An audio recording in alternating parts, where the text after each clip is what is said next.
What's up, everybody? Welcome to the 50/50 podcast. This is your boy, Illis Demeanor, and I'm here with my co host. What's y'all? How's everybody doing? What it is? Welcome back. Today is June 25th, 2023. This will be episode 8. We got special guests in the building, Miss Plain Jayne. How you doing? Good, thank you. All right? Thank you. Man, episode 8. Yeah. How you feeling? I'm feeling good. Yeah. Yeah. I just wanted to get cocky real quick for a second. I just want to say, this podcast shit, this is us, bro. We got this shit on lock. Ain't nobody enforcement done this yet. I don't want to hear shit about nobody coming out talking about podcasts anytime soon. They can. They better. Fuck off, man. Everybody can win. This flex is sexy right now. We doing this. Okay. I want to be cocky too, real quick, go ahead. because y'all should feel blessed right now to have me here. I'm just gonna say that much. All right. This is an exclusive interview, first time ever, so I am nervous, but it's whatever. Let's go. Okay. So let's get it. For the listeners, Plain Jayne Precision. That's your company. You are a photographer, videographer. I am a photographer. I'm just like, to sum it up, as a artist, because even though I'm not like rapping, I'm not making music or anything, I still make art. So it's just a safe umbrella for what I am, I guess. Was photography the first thing that you got into as art, or did you draw, paint, anything like that? Well, no. I think in high school I was a dancer, and so I feel like that's a form of art for sure. And so I would say that's my first one that I can really recall. I mean, I've always liked to draw and color and stuff like that as a kid. So, but as somebody able to make my own decisions, I pretty much have the dance thing, and then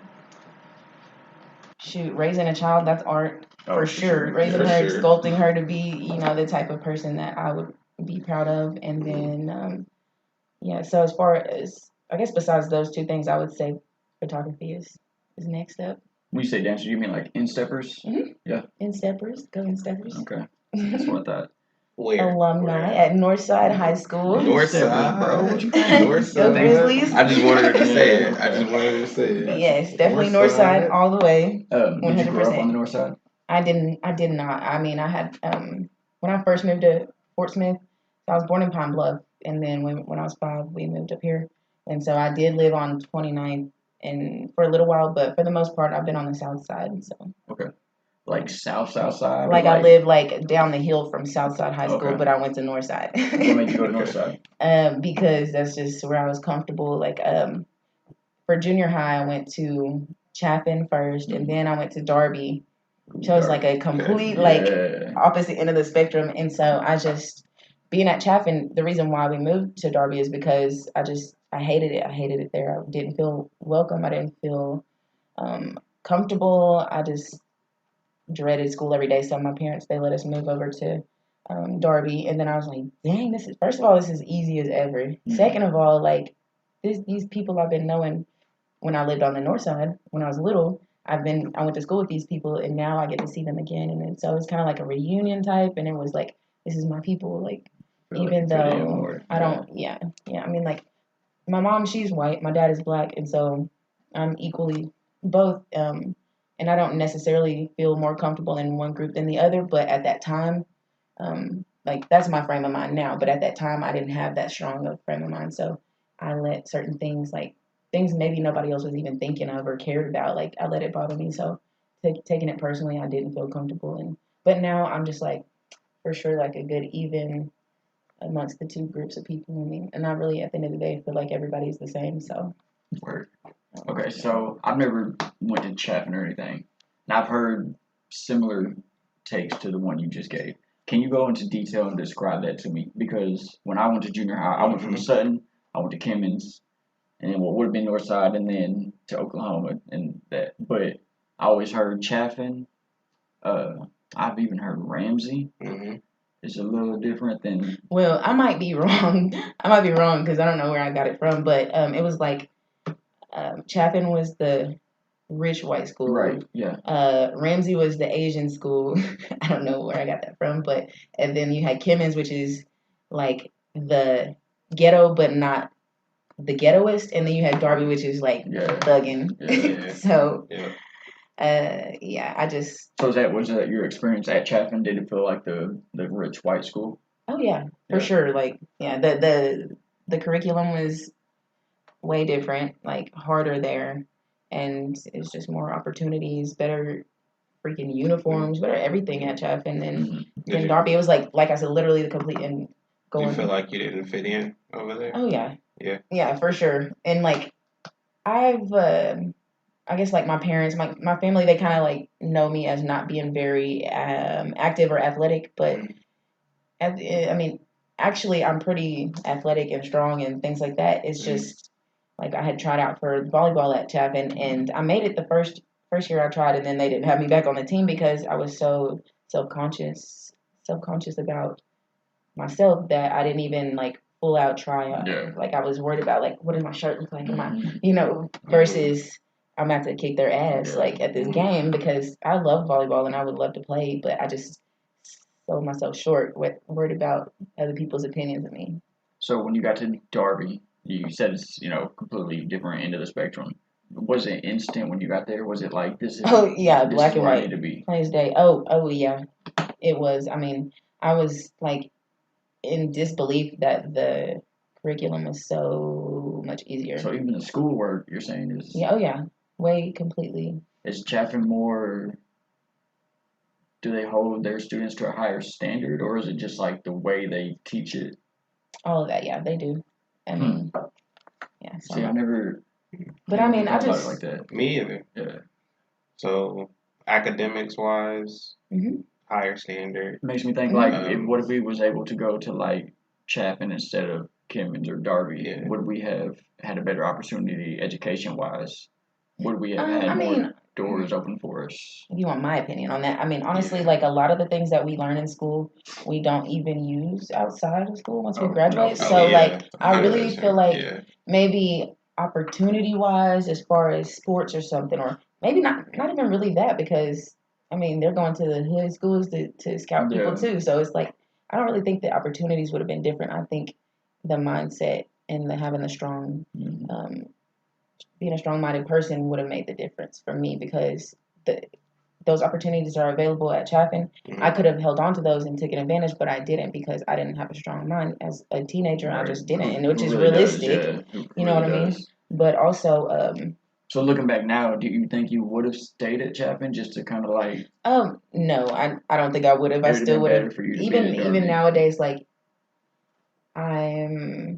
I could be strong-minded in most situations, and not take things personally, but it's like if I want to be there, I want to be there. If I don't want to be there, I don't want to be there, and I'll leave. Like so, I probably still, as an adult, with the choice, with the freedom to choose, I would have probably still left. Like I'm not gonna go home and lose sleep about it, but I'm not gonna stay here. So you're very unapologetic, like you. Like if you're uncomfortable in a situation, you're gonna be like, I'm out. Yeah, I don't have any And control over that. Yeah, don't care about like. I have no control over people's my gonna think you weird. Yeah. yes, over my body language most of the time. Like if I feel a certain way, you're gonna know it. Even if I try to say that I don't, like you're It's gonna gonna come know. out, It's yeah. everything's out there, yeah. So if you know me, So, you know me, and if yeah. you don't, then you're probably gonna like You're gonna find out real quick. yeah, I mean, and it could be a good thing and it could be a bad thing. It just Yeah. depends. Like I definitely try not to be so I don't like to be aggressive, or I used to be really, really passive aggressive, but nowadays I realize like there's nothing wrong with stating how you feel, like because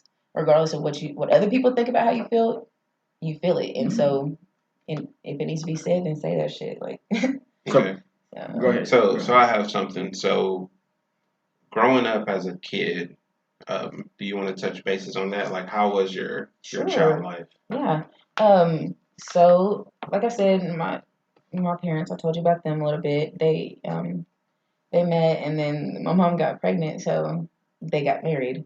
Which because my grandfather, he was a pastor, so it was kind of like school, yeah, like my dad, he was raised in church, and so he was like, yeah, no, we gotta get married because and his mom wasn't having it either, so they got married, and I was at the wedding, yeah, inside my mama's belly, but then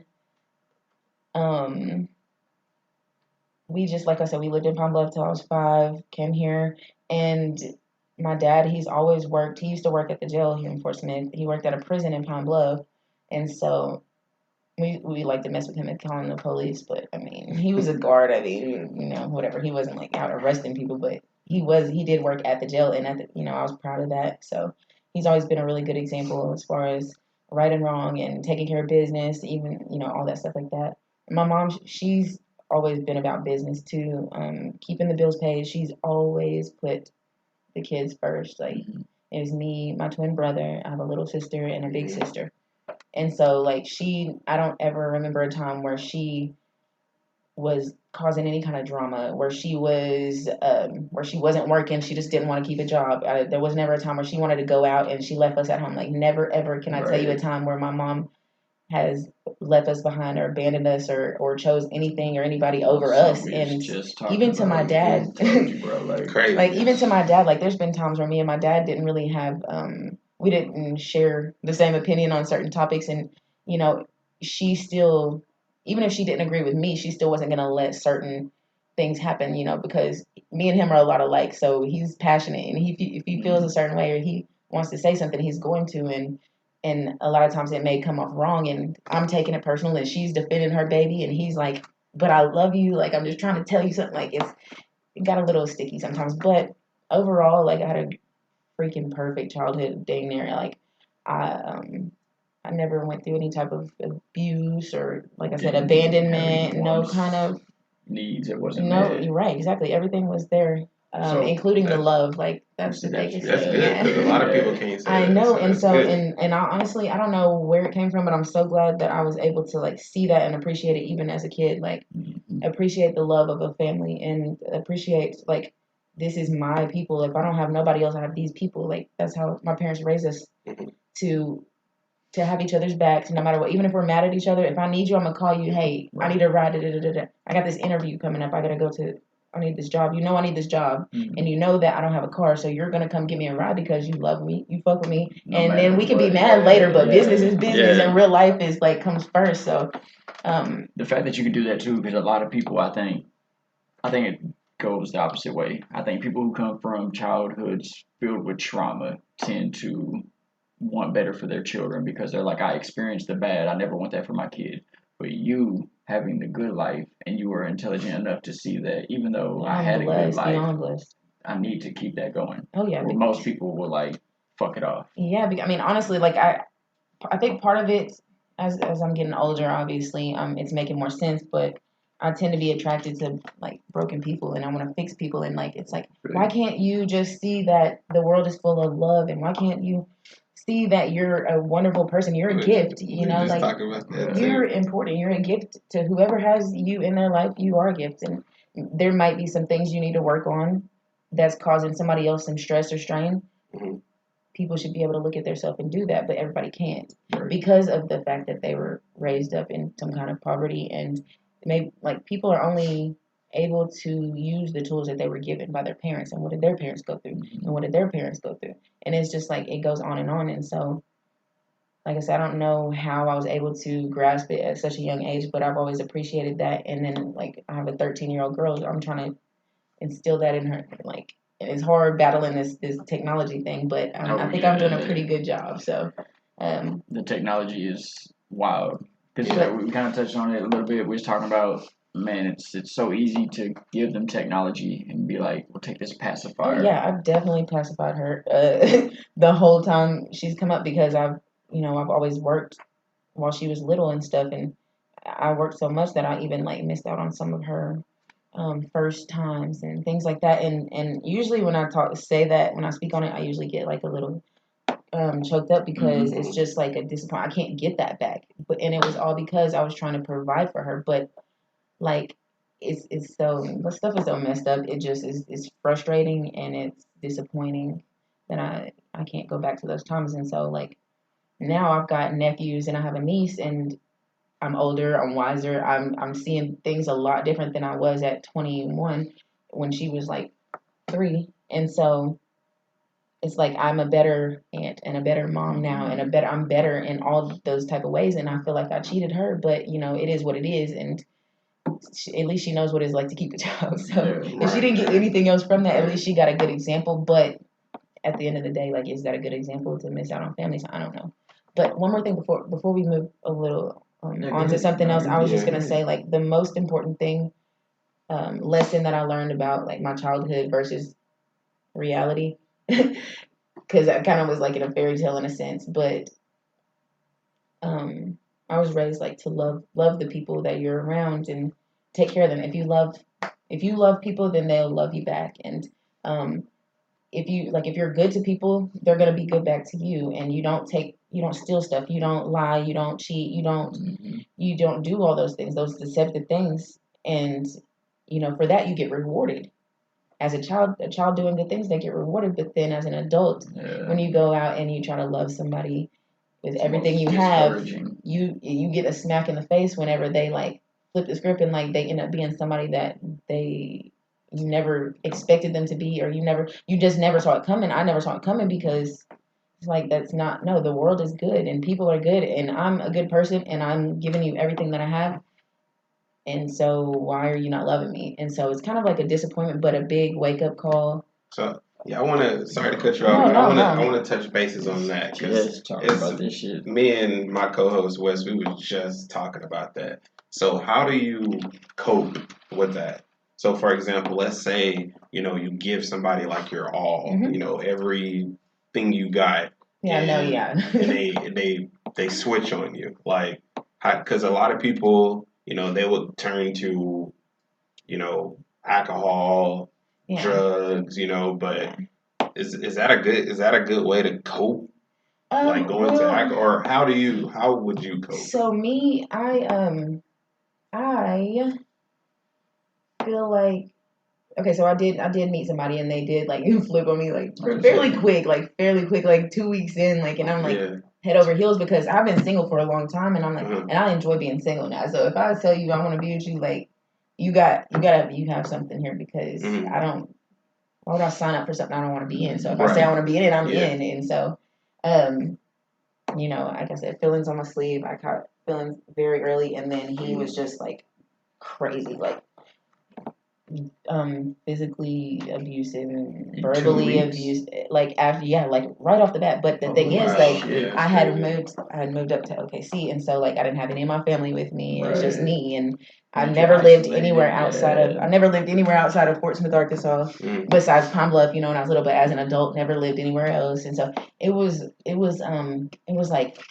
like just shock because I'm like, this is not reality. He's like, you're fucking kidding, right? How did you get so through I it? got past that. I just really, that's kind of the first, well, not the first, but one of the major things that brought me to doing photography because I whenever he was done doing whatever fussing and all that stuff that he was doing, and I got a little break, I would like go outside and take pictures of the trees and the dogs and the things like that, and just to get away from that situation because I had ended up moving back here, but I was out like in the boondocks, like in the country, like straight like my mobile data didn't even work. I couldn't call for a ride or nothing. I was just kind of stuck out there. So I just was taking pictures of the nature, and it just brought me peace. And so that's kind of what brought me to doing that. And I mean, as far as drugs and alcohol, I mean that's never a good coping mechanism for any situation.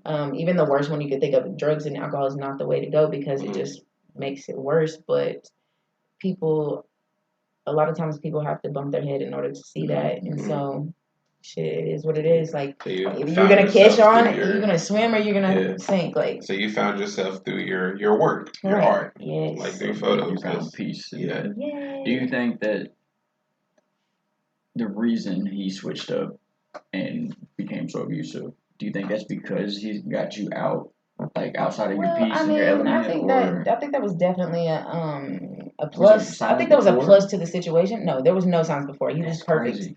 He was perfect, and then but no, there was. I think that was a plus. And it made the opportunity even greater, even sweeter. But I think he was dealing with some trauma from his past, and because I'm not gonna talk about nobody's mama, but anyways, I mean, you only have the tools that you're given to work with, and so whatever. He had a pretty shitty toolbox. I'll tell you that. And that's the thing. But you can be given, like, that's a good way to put it. You have the tools your parents gave you. That is true. That's very true. but I do believe you can acquire tools.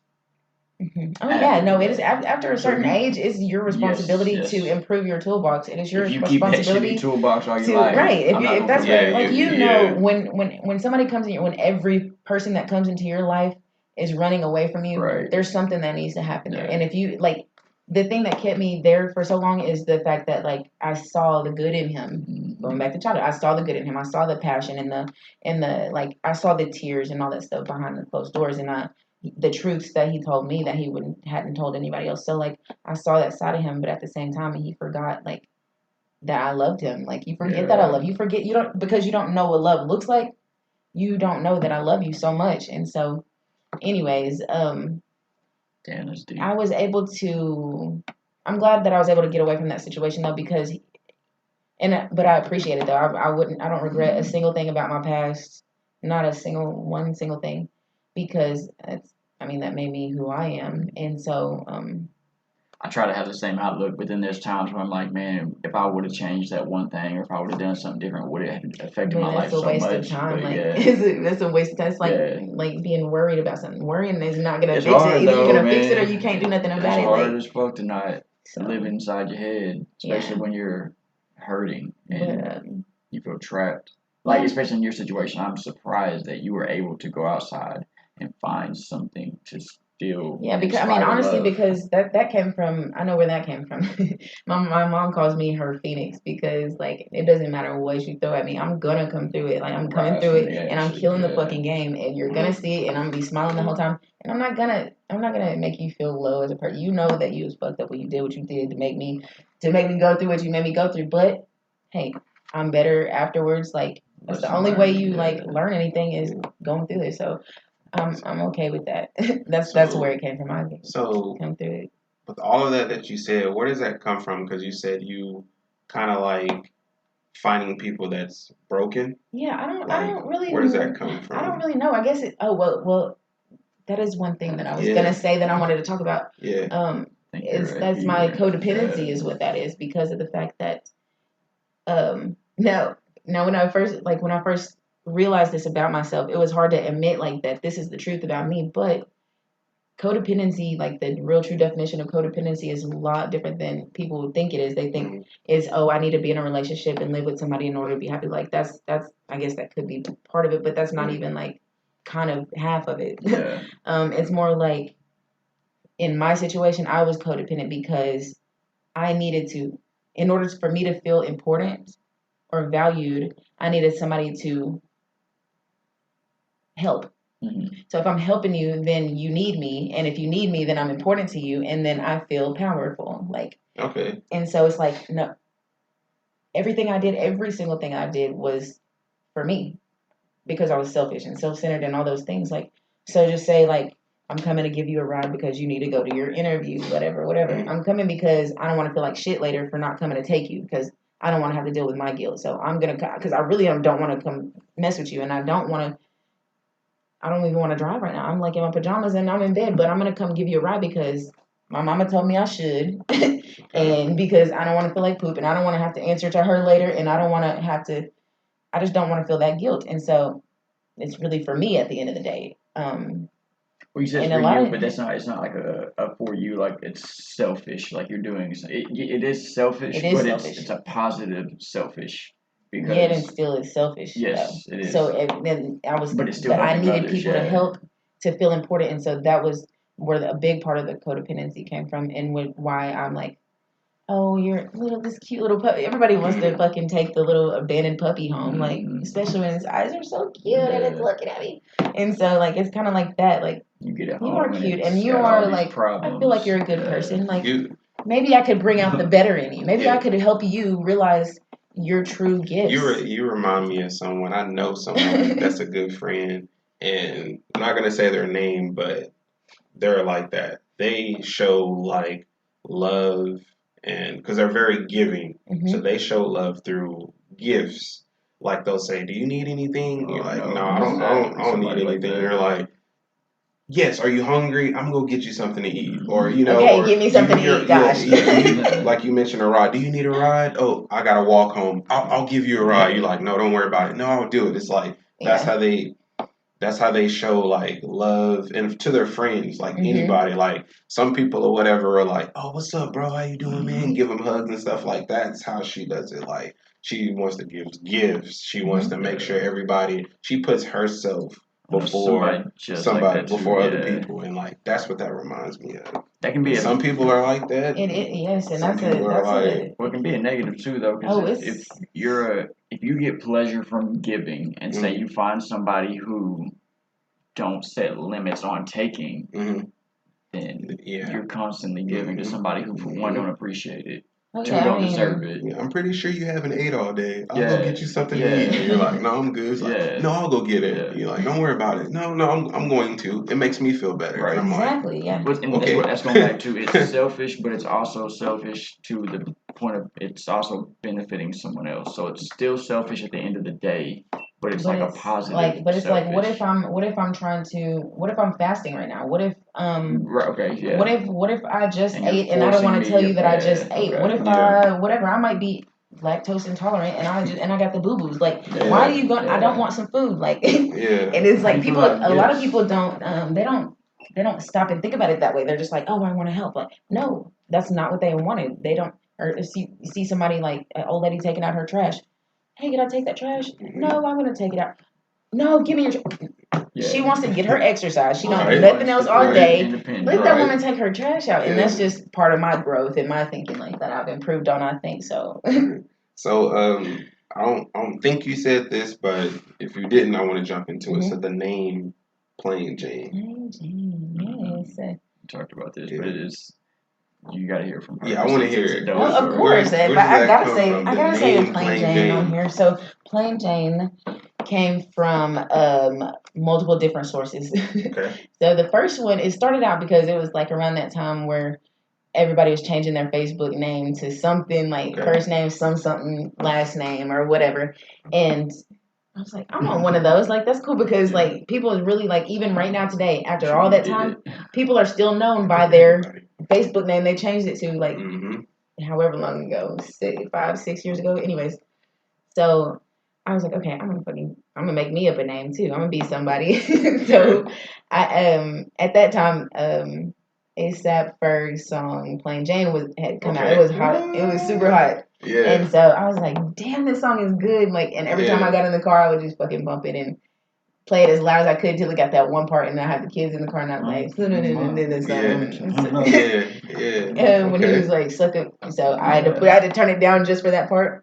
But then, like, I would turn it right back up and be jamming. So, anyways, I was like, okay, and so then I was looking at YouTube and that Genius interview thing that they have where they have you explain the lyrics. He was on there, and so I was like, okay. So I listened to it, and he's like talking about how Plain Jane is a Rolex that doesn't have anything extra done to it. It's just the original OG Rolex, the most valuable Rolex. It is. And he was saying that like once you start adding the diamonds and the extra to it, yes, the value goes down. It's more expensive, but the value goes down. And so it's like, oh, okay. So why would people want to do that anyways? I guess I was like, that's kind of like, But do you know why it depletes value? Because of the diamond, right? Well, no. Tell me. Go ahead. Because of the diamond. Because say I give you a picture. Yeah. And then I start cutting holes in this picture. I'm taking away from the value of that picture. Even if I put diamonds in the holes that I cut, I still just took a chunk of something that was so valuable to put kind of like a diamond. Well, just like you said, like a Mona Lisa, and you want to put green in it. Like the green doesn't go right there because it may cost you more to buy it because it's definitely more expensive. But it depletes the value. Yeah. So that's one of them. That's where the idea of Plain Jane came from, because at the time I was also like doing the whole natural thing where I had dreads that were that I had for a little while, and then I wasn't wearing really no makeup at the time, not getting my nails done, no eyelashes. No, the dreads were definitely fire. I'm really considering going back, but I don't know yet. Anyways, so I was like, that's kind of like me, like not all the extra, the eyelashes and nails and all that stuff. Like I don't need the extra stuff in order to feel important and valuable and wanted, needed, whatever. Everybody wants a fucking Rolex, so for sure. So I was like, okay, I like that idea, that name, Plain Jane. I like the name Jane. plain, it sounds like it's deceptive at first because plain is like plain like you're like ordinary. But it's not that same kind of plain, not my plain anyways. Right. And so then I got into, okay, so what is, if I'm gonna be Plain Jane, I need to like have a reason behind it other than I like the song Plain Jane. So I started thinking, I'm like, okay, so plain, what is the definition of plain? Looking at the definition of plain is like a plateau of creativity, a level of thinking or whatever, just a higher level of whatever you're doing. And so it's just this space that could be untouched, and it was that for me. And so I was like, okay, plain, I'm on a higher plane of thinking. I always want to improve. I always want to do my best. And so I was like, okay, so I'll go with that. That'll be the reason behind plain. And then Jayne, Jayne is from like, because at the time I was so freaking super pothead, and so I was smoking all the time. Like I actually got fired from one of my jobs because I was smoking, and I was like, you know what, I'm good with a basic job because I'm definitely gonna smoke forever. Which is not, it didn't happen that way, but I was set at the time on that. So I was like, Mary Jane.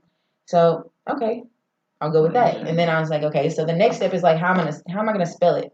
I decided on plain Plane for that other reason, but then Jayne, plain also is like from Paper Planes because I was a Wiz Khalifa fan at the time, like still am. I love you, Wiz. And shout out Wiz Khalifa. Shout out Wiz Khalifa.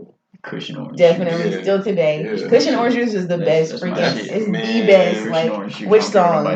Which song? I know it, like all of them, but which song? Cushion orange juice. I'm probably gonna go with. He uses so many beats offline on that tape too. The one that has the word sample in it, and I'm trying to think of what it is. Yeah, look at the songs because I'm gonna pick my favorite too. But anyways, so plain was from Paper Planes, like Wiz, and then Jayne. You got me looking like I say, so the that's my favorite Wiz. The reason behind it, the spelling behind it, the all of that. Easy. It had to make 100%. sense. Still blazing. Still blazing is amazing. Wake and bake. In the cut. But there's in the cut. The Kid Frankie is the shit. You like that one? Yes. But good. What's good the one Dank, that got? Good Dank is my favorite. It's one on there like the beat is like freaking like banging. Like I can't even remember which one. Maybe it might have been Good Dank.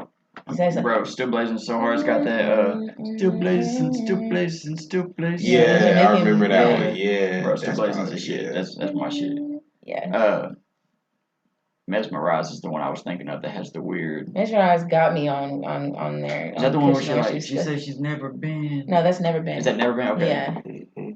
I know what I'm playing the way home now. Yeah, I'm playing Cushion Orange. Yeah, we can't play it right now because we don't own any rights to this music. Yeah. So back in the day when that tape did come out, bro, I was the same thing, stoner heavy, and like that was my shit. Cushion Orange Juice. I was even gonna do a mixtape at the time, and inspired by Cushion Orange Juice, and mine was gonna be Red Bix and Cigarillos.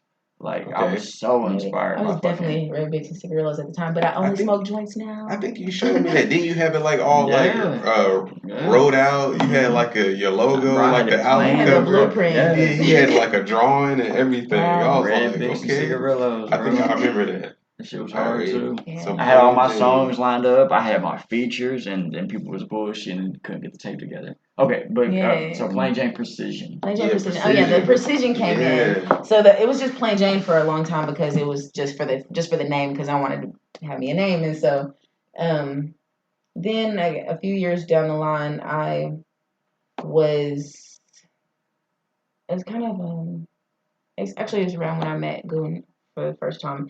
I know one thing that John wanted to know is like how did I get, I guess, into the business of doing like taking it seriously? Yeah. And I would say that he was a major Sit Goon. Shout out to Sit Goon. And for that's the whole reason this episode came about, because the Sit Goon episode, you were there doing photography and video. Yeah. And you was in there working your motherfucking ass off. Yeah. Every time. Like, we was talking about it. You was out the room when we was talking about it. I don't know if you went back and heard it, but I went back and listened. I went back and listened to it.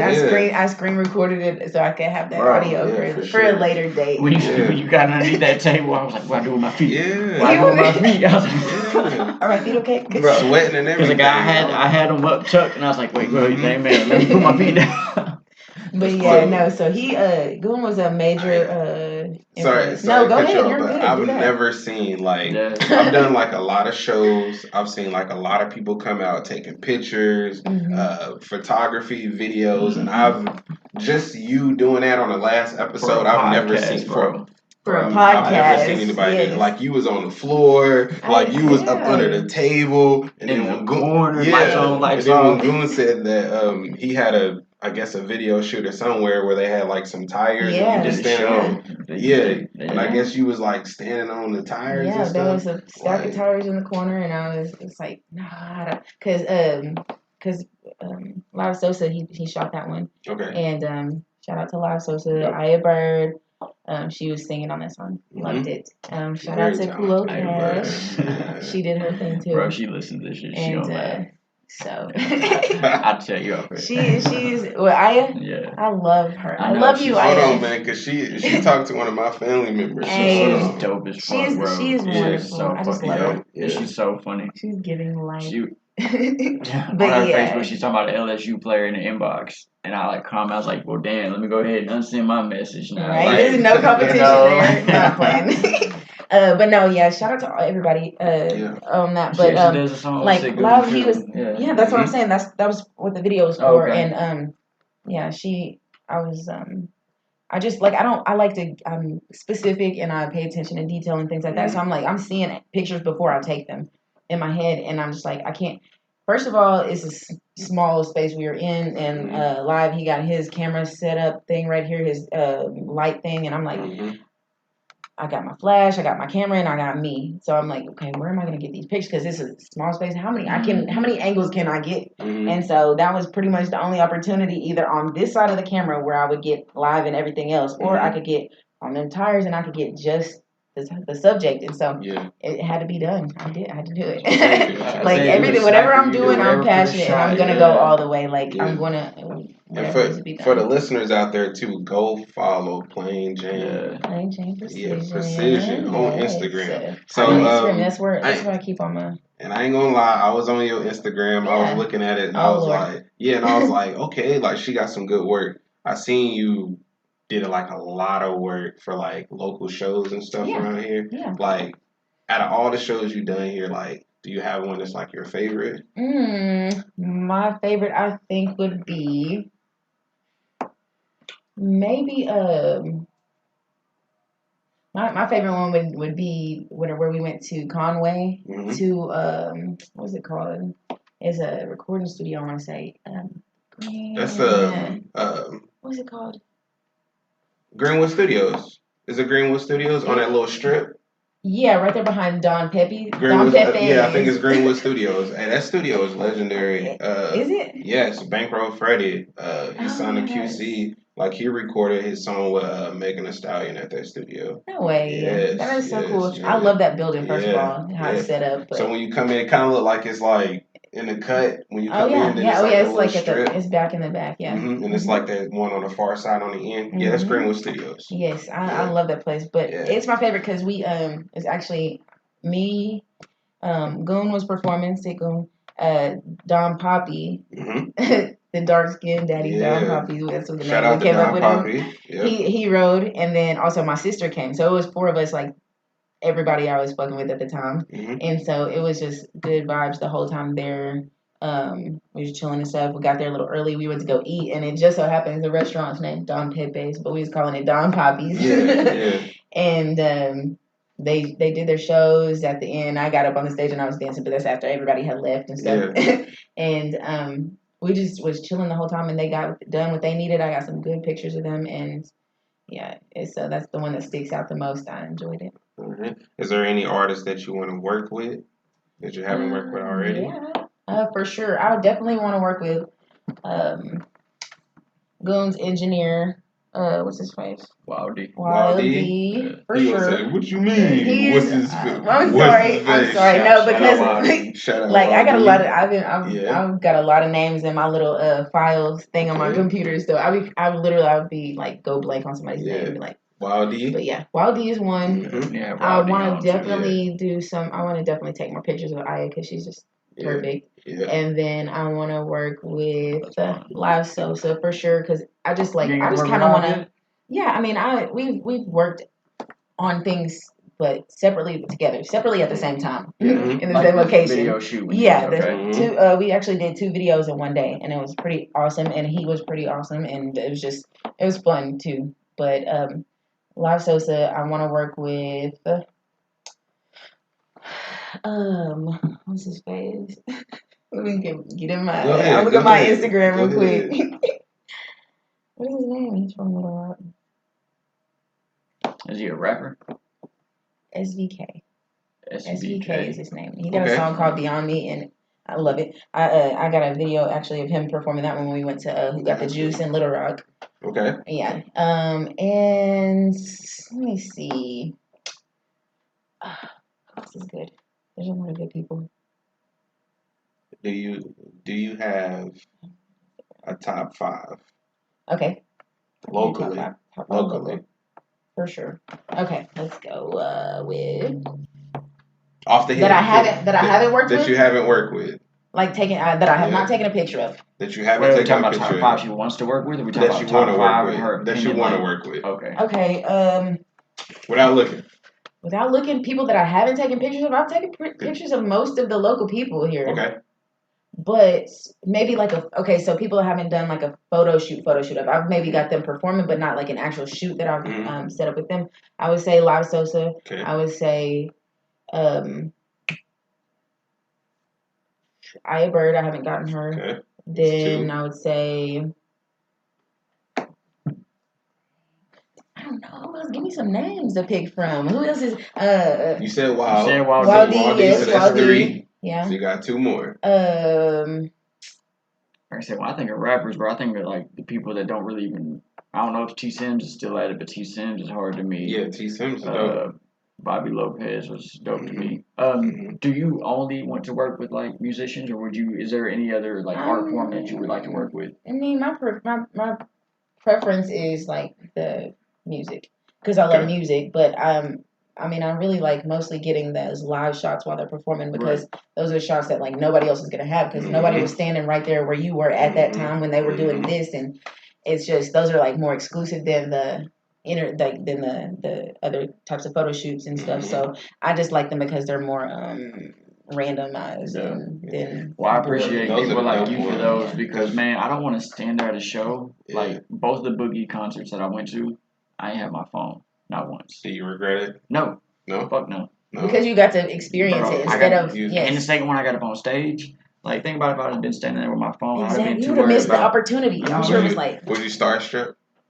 Was you like? Bro, not really. Really? I was more scared once I got up there and, like, seen the lights and, like, really seen, like, how big the crowd was. Yeah. And, like, he's about to give me the mic, like, to rap. And I'm like. Yeah. Yeah. So that's probably something you don't know. So he actually got on stage and rapped. With who? One of his favorite artists. Is that one of them or no, is? He's definitely my number one. Who is it? Boogie. What's his name?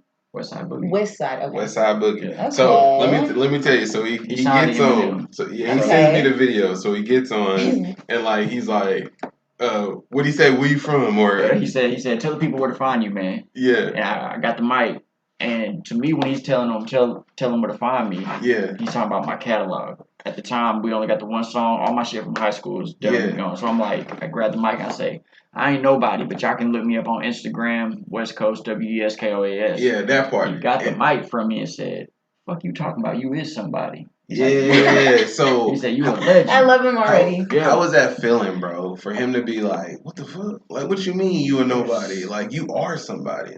It was crazy, bro. That's okay. So that'd be I like would have cried. I ain't gonna lie. I'd have been like, I'm like, you what? And like you downplay your skills. You like always want to do some pictures. Yes. Like I'm nobody, and he's like, "What the fuck you mean?" Yeah, like, yeah. Fly, I know you should, like whatever. And like he even does. He's like, "You a legend, Wes." Like and like got the crowd hyping me up and shit. And like it was beautiful. Wow. Man, wait, he said that out loud, or he's like said that to you on the side? He said it out loud. Like, oh, that's so cool. That is cool. Like I love it. I definitely agree because like you have to if you don't value yourself or like take yourself seriously and you try to downplay your greatness, then you're gonna be exactly what you say you are. Yeah. Which comes back to where we were, like we were talking about moments like that. For sure, like one of the most important ones I think so far when it comes to this photography thing. I had said earlier that Sitgoon, he kind of like got me taking it seriously with the pictures because I was taking those nature pictures and stuff. I was posting them on my Instagram, and he just so happened to message me and was like, "Hey, are you a photographer?" And I was like, "Oh shit, what do I say? Like, what do I say?" And I was like, I thought about it. But put him on. I had him on red for like no. I had left him on red for like a day and a half thinking about this. So then I was like, you know what? Fuck that. I am whoever I say I am. Like I am whatever I say I am because I may not be the best at whatever I'm claiming to be, but I can still be and I can still work towards it. So I'm a fucking photographer. Yeah. So I messaged him back and I was like, yes, I'm a photographer, but I don't have a real camera. So he was like, okay, well, he had talked to me about a project he wanted to see what kind of work I would do with this idea. So then, that never went anywhere because then I was I had some other things. On if you didn't have just your phone at the time? Yeah, I was just taking the pictures on my phone. And so then after that, I said it didn't go anywhere. Probably a year later, I just had decided, like, it was when I got my tax money. That's what it was. Because I wanted the camera then. I would have got it, but I didn't have the money. So got my taxes, went to the pawn shop. I got this big-ass orange case. It had a camera, Nikon D3300 or whatever. It's nothing new, but I was like looking up on YouTube about photography and stuff, and they basically said it doesn't matter how new the camera is. If you know the settings, then you can do the same thing with the old one that you can do with the new one. So I'm like, okay, challenge accepted. So I did that. As soon as I got home with my camera, I got on Instagram like a year later almost. Hey, I got a camera now. What's up? Sorry it took me so long, but I'm here now. What's up? So the very next day, we met up and did our first shoot together, and we've been working since then. Actually, it'll be 2 years, July the 11th, I want to say, because his birthday's the 12th. So, yeah.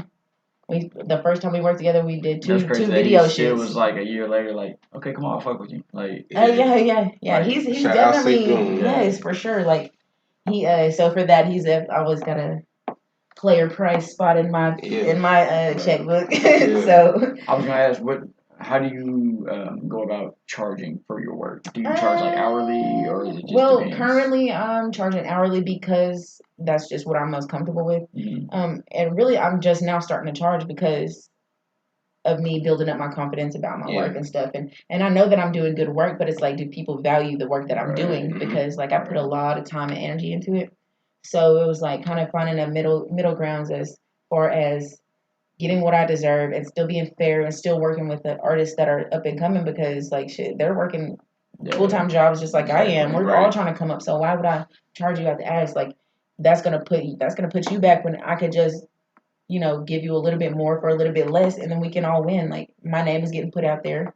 You're helping me. My work is being put out there. Like when you tag me on your pictures, like people's gonna see that. I don't know where you got friends. Anybody can see it. So I'm winning in that sense, and you can win by not having to pay so much. Plus, I'm winning by getting your business because you're not having to pay so much. Like it's a win-win. Like if I could barter for the rest of my life, I would definitely do so because it goes back to that being selfish for bartering is like a forgotten thing. Like it's gonna come back. I promise. How does it? It's going. The motherfuckers is not gonna be ready. How does an artist come up with their price?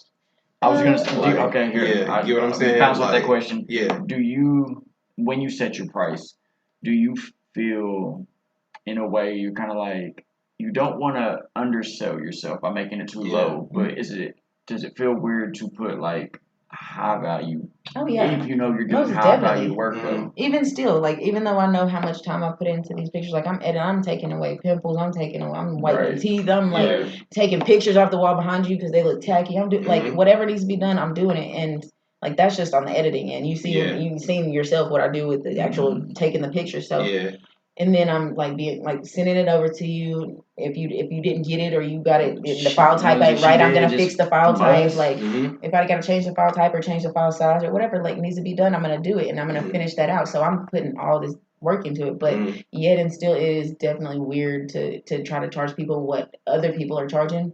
So me personally, I've been looking, like I'll look at other people's prices, other photographers' prices, other videographers' prices, other whatever, whoever's charging whatever. I'm gonna look at that and I kind of like compete with that, or do you try? No, I don't really compete with it because there's so many people that are needing work done. There's so many people that need pictures and videos. Like it's not even a competition. It's like whatever comes to me is because it was supposed to come to me, and so we're gonna work together and we're both gonna prosper and it's gonna be fun. And I'm not worried about who else is working with who else. And oh, I don't like that person. We did pictures, so you better not be getting the pictures from the everybody else's business is not mine. I don't. And so I just. No competition with anybody on anything. I don't think they're, like you said. Well, that's the goal anyway. Your work is fire. Your work is fire, for sure. So real quick on your work.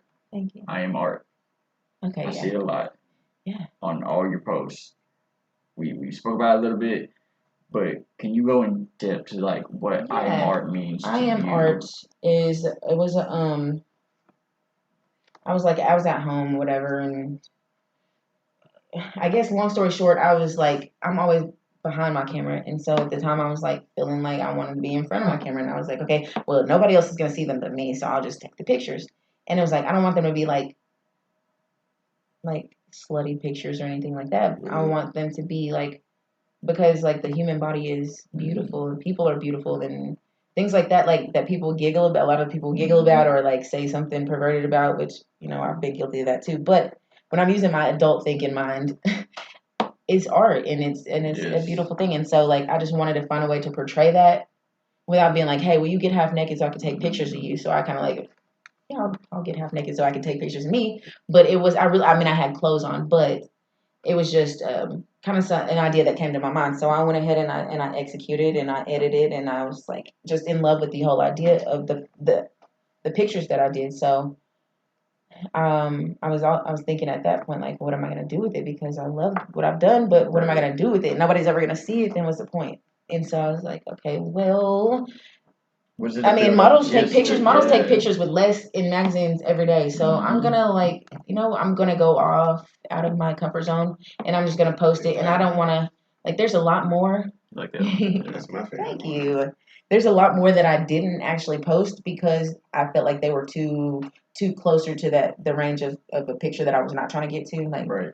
So I picked some that I felt like were expressive, expressive, but still like conservative. Yes, and so I picked those ones. I posted or modest, and not so much, but yeah, like well, you said, respectable. Yes, respectable. That's a good word. Respectable, yes. Because it's one thing to, like you said, almost any woman in the world can get half naked, take a picture, and she's gonna get likes. Oh yeah, guaranteed. For sure. But for a woman to be able to do it in like the way I was explaining it to you, like the contrast between the colors, and if I would have just went for what my eye was looking at, then I would have missed the actual beauty in the picture. So it's so easy to scroll past this picture and just be like, oh, okay, whatever. But if you actually stop and take the time to look and you let your eye not focus on what it wants to focus on, then you find the jewel. And so on that, I decided to post the pictures and then I took like a few days to write the little prompt that came with it to explain it because I didn't want it to be misunderstood. That's one of my biggest things. I hate to be misunderstood. So sometimes I'll be talking and I just want to explain to you what I'm talking about so that you understand me and I feel understood. Right. And that's it could be a good or a bad thing, but that's just me. So I decided to explain it and I came up with this long prompt. But what was I gonna say about it? I don't know. I decided to cut my face off because I didn't want it to be about me. I wanted it to be about me, but not with the attention coming to me. Yourself. I want to express myself, but I didn't want people to express themselves back to me with their likes or anything like that. And I also at the same time wanted it to be so I feel like so astounding that people would be nervous to like it. Like, shit, I better not like that shit. Everybody's not able to. Everybody ain't single. Everybody is, some people are so respectful to their spouse that they wouldn't. Me personally, if I was in a relationship, I'm not going to be liking dudes' pictures like that. And you know, So you and don't that's want to just get into it. no, yeah. So like this is kind of it's kind of like I too think I close would, for comfort for everybody's baby right? mamas and girlfriends and wives. For Like, sure. Yeah. Well, especially if they take the time like I did to like I said, I could have just kept scrolling and been like, okay, yeah, like but she ain't gonna try to. She yeah. ain't trying to hear no I am No, art. no, She's no, like, what the no. hell are you doing? Yeah. Like, She and I sees- might be she the same sees way. body. But okay, with Which that. is why I'm single. Don't want to be anything Okay, else. so let's talk about that. So not just about being single, but if I was in a relationship and my girl was liking an artful picture of a dude, or even a good-looking dude or a handsome dude, I really wouldn't have a But that's problem. you. Like, Yeah, most people everybody are has their personal preference. Well, I say most people. I don't know. I feel like most people are not that confident, or not that. They don't trust their partner that much, or they don't.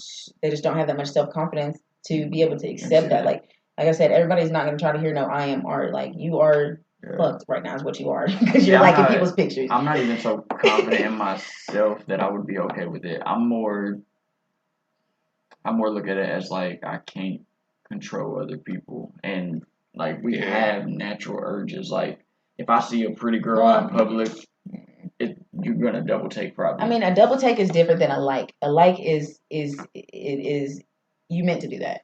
A double take is just kind of like an automatic, like you don't automatically like somebody's shit, and if you do, you've been on there too long. Get the fuck off the internet. But a second glance, because your woman probably looked at her ass too, like There's really, been like several times when I've been like not even liking females or nothing like be that. like, look at this. Right. I want to use this as an example. So let's say you're on social media. Yeah. From a guy perspective, they're just scrolling through. They see women, they just like they scrolling. Your spouse or a significant other is like, you scrolling through women, you see women on there, you're like, oh, that ain't nothing, man. It's just women. That's just women. Is that how does a woman feel for that? Like from a woman's perspective, are they like, oh, well, it's on your? Are you looking for the women, or is it like you're just going down your feed? Yeah. Wait, I mean, what if you going through your feed, you actually stop and be like, oh. Yeah, that's what I was about to say. I was about to say, look, that's so from a woman's perspective. 9 times out of 10, I would put money on it that you scroll a lot slower when she's not standing there. First of all, second of all, it depends on her maturity too, because like I feel this was my feed. This is just what's recommended to me. I'd be like, I mean, obviously, if you know these websites, then they give you what you're looking at. So if you're looking at females all the time, that's what you're going to get on your feed. If you're looking at I got a whole lot of whatever, you're going to be getting that on your feed. So if I'm looking at your stuff, then I know what you've been looking at, and I'm like, I may feel insecure about that or whatever. But does it balance it out though? Since I got so many I got just as many dudes damn near naked as I do like women. No, you don't. Don't say that. That could definitely be misconstrued. They are posing in trunks, like swimming trunks or something like that. It is half naked, but that just sounds like the women posing half naked are different because they're posing sexy. The men are posing like to show their body off or whatever. Like, all right, strength. So with that, so is that a difference? So let's say a woman has her news feed and there's guys on there. You said that, so they're no shirt. They're posing, I guess, for strength. Yeah. So what if a guy is like, but you got? Well, for me, it's like there's a lot of things in there, like all the stuff that's okay, that's acceptable. Like it depends because in my thinking, everybody's got different interests. Okay. So you might be interested in starting bodybuilding. Okay, so you're probably gonna have a lot of bodybuilding stuff. Even if the girls are barely wearing anything, you can tell they're bodybuilders or whatever. If I know you have an addiction to pornography, then you have a bunch of naked females on here. I know what you've been looking at. If you whatever you're into, that's what you're gonna see. And so your partner, you know that's either a flaw or something that they're interested in. So you either accept that or you can huff and puff till you're blue in the face, and it's not gonna do any good at the end of the day because you cannot change people. So you have to accept a person as they are, or move around, and at the same time, there's nothing wrong with requesting change. If change should be had, but if they don't want to change it, then you can either But some people don't want to compromise. I don't want to stop looking at porn, so I'm not. So okay, so then you're either going to be okay with it, and you're going to see it on his feed, and you can stop looking at the phone, or be mad about it, or you can leave and do something different. Like it's just it depends on it. Literally depends on the people. As far as what the girls think, girls and guys are equally insecure in my opinion. They're equally hurt. They're equally all of those There might things. be different The insecurities, rules, but yes, yeah, it's very insecurity is equal. there, and then the rules in my relationships, if I had it my way, would be all the same. Like, okay, can you do that? Then I can do that. If you wouldn't want me doing that, then you like. I have one rule for relationships. Only one rule. It is I'm requesting that you don't do anything that you wouldn't do if I'm not sitting right beside you. So if I'm sitting right beside you, leg and leg, I'm gonna see what you're looking at on your phone. I'm gonna hear the conversations you're having on your phone or out loud or whatever. I'm gonna see who you sleep with or don't sleep with. Like if you wouldn't do it with me sitting right beside you, don't do it. And past that, do what you want to do because you're it's not if you're not trying to hide it, then I shouldn't be mad about it. Right. So, I think I do look at it that way, but I also look at it as like facts. don't do anything that like would hurt me. Yeah, but whatever you're requesting of this other person, you can't just go and do the opposite. You can't be That's like, what I'm saying. don't be looking at these girls or don't be talking to these girls, and then you're talking like, how does that work? You were don't. So basically, I would be like, don't do anything to me that if I did to you would hurt you. If me talking to a girl, like in a flirtatious way, hurts you, don't do it with a guy. If me going to the bar hurts you, maybe be considerate about don't go to. But you know what I love to see as far as relationships, like I love to see like an older couple and the man is like super flirtatious and the woman is just sitting there just confident, cool, calm, collected. You know, she's not like holding no resentments or nothing because she knows my husband is a flirtatious guy, but at the end of the day he's coming home with me and we're us and that is nothing threatening about that. That's because she's gotten to that maturity. You know, I'm sure it was not all peaches and cream. Right. I'm sure it was not like that for forever. But once you get to that understanding with the person, you see them, you appreciate them, you accept them, and you continue to live your life in a positive way. And don't just by harboring people about their flaws is a waste of time. Just like worry, just like regret. There's a lot of things in this world that are a waste of time, and that's one of them. So. Do you think jealousy can be a positive in any way? I mean, it could be motivating. I look at it as I say it's been motivating for me before, I guess. Yeah. True, it can be. Yes, it can be because I can give it a time where jealousy did motivate me.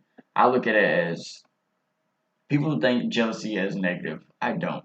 I almost want a woman to be a little jealous. I'm not gonna make you jealous, but I do like a woman to be a little jealous because to me that lets me know that she still cares. Because like how you said, if I'm flirting with a woman and you're sitting there cool with it. I don't think you care no more. That's just me personally. I'm gonna be like, damn, she's lost all interest. But that's because you're insecure because you need somebody to feel jealous to feel wanted, and that doesn't have to be the case. Like, just she could trust you. What if she just trusts you?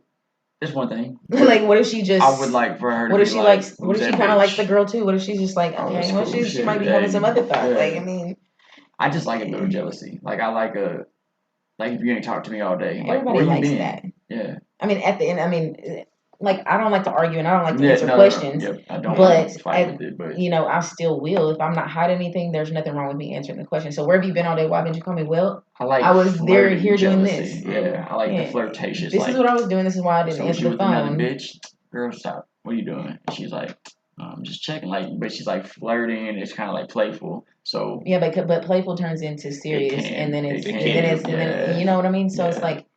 Those are like early signs of I need to reassure this person or whatever. Like if you're asking, where have you been? What have you been doing? Well, I've been doing this and this, and I mean, why? What have you been doing? Like, so I didn't have a question. I didn't have a problem answering your question.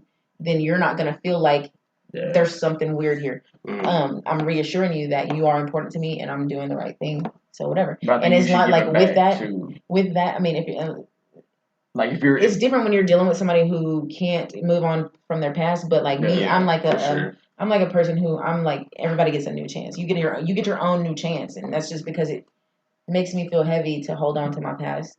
So I just like if you're reassuring that person at the beginning, and you continue to reassure them, like you're gonna absorb that jealousy, and you're gonna just give them back out nothing but good. Then.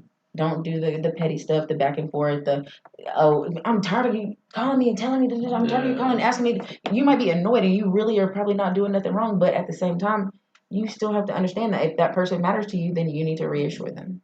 Well, like the it's whole like you would want to be reassured. That's when she said everybody gets a new chance because there's an analogy that goes with this, and it's like been explained, and I love it the way they say it. They're like, if you have a glass and it has spoiled milk in it, and you get new milk and you pour it in that glass, you still have spoiled milk. Yeah, It's kind of gross. No. But no, the that's point real. is to That's like real. get rid of the old, like you cannot take that to like the new milk because otherwise, you're just spoiling what you. But you can apply that to any situation in life where you're dealing with another human being. Like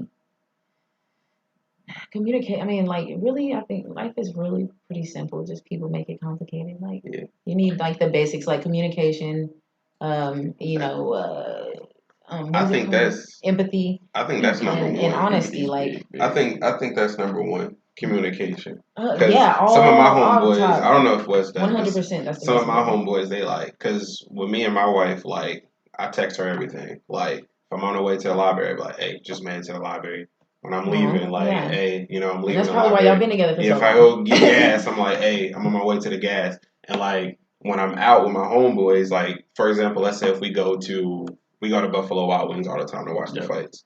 She's there all the time. But if she ain't there, I'll be like, hey, I just made a Buffalo Wild Wing. Hey, plain Jayne here. Wes here. Sid Gunley because here. I don't want you to hear that Plain was here and then you be mad about it because I didn't say, like, why'd you tell me everybody was there but Plain? Yeah. That's weird. And like some of my homeboys be like, oh, you checking in, huh? Oh, I am. You gotta let her know, huh? And I'll be like, I've been doing that for so long. Like, though, on their part, if they can't check in with the woman because they think that makes them less of a man, and I just do it. I think they weak-minded. But you know what? You're not going home to a female that's mad at you and don't want to. She don't want to turn over and look at you. She's giving you the cold shoulder. She don't want to talk. She don't want to look. No, cutting you off. You're not going home to. You're not going home to that. We've been doing that since like forever.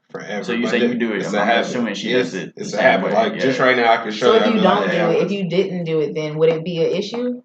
Right. It would probably, but it would be a change in the pattern, and it would be like, "What's up?" Yes, it has been. It has been a time where I didn't send that text or whatever, and she's like, "Hey, you didn't tell me you was going over here," and I'm like, "Oh, my bad." Like, does it feel like a chore at some time though? Like, do you feel like?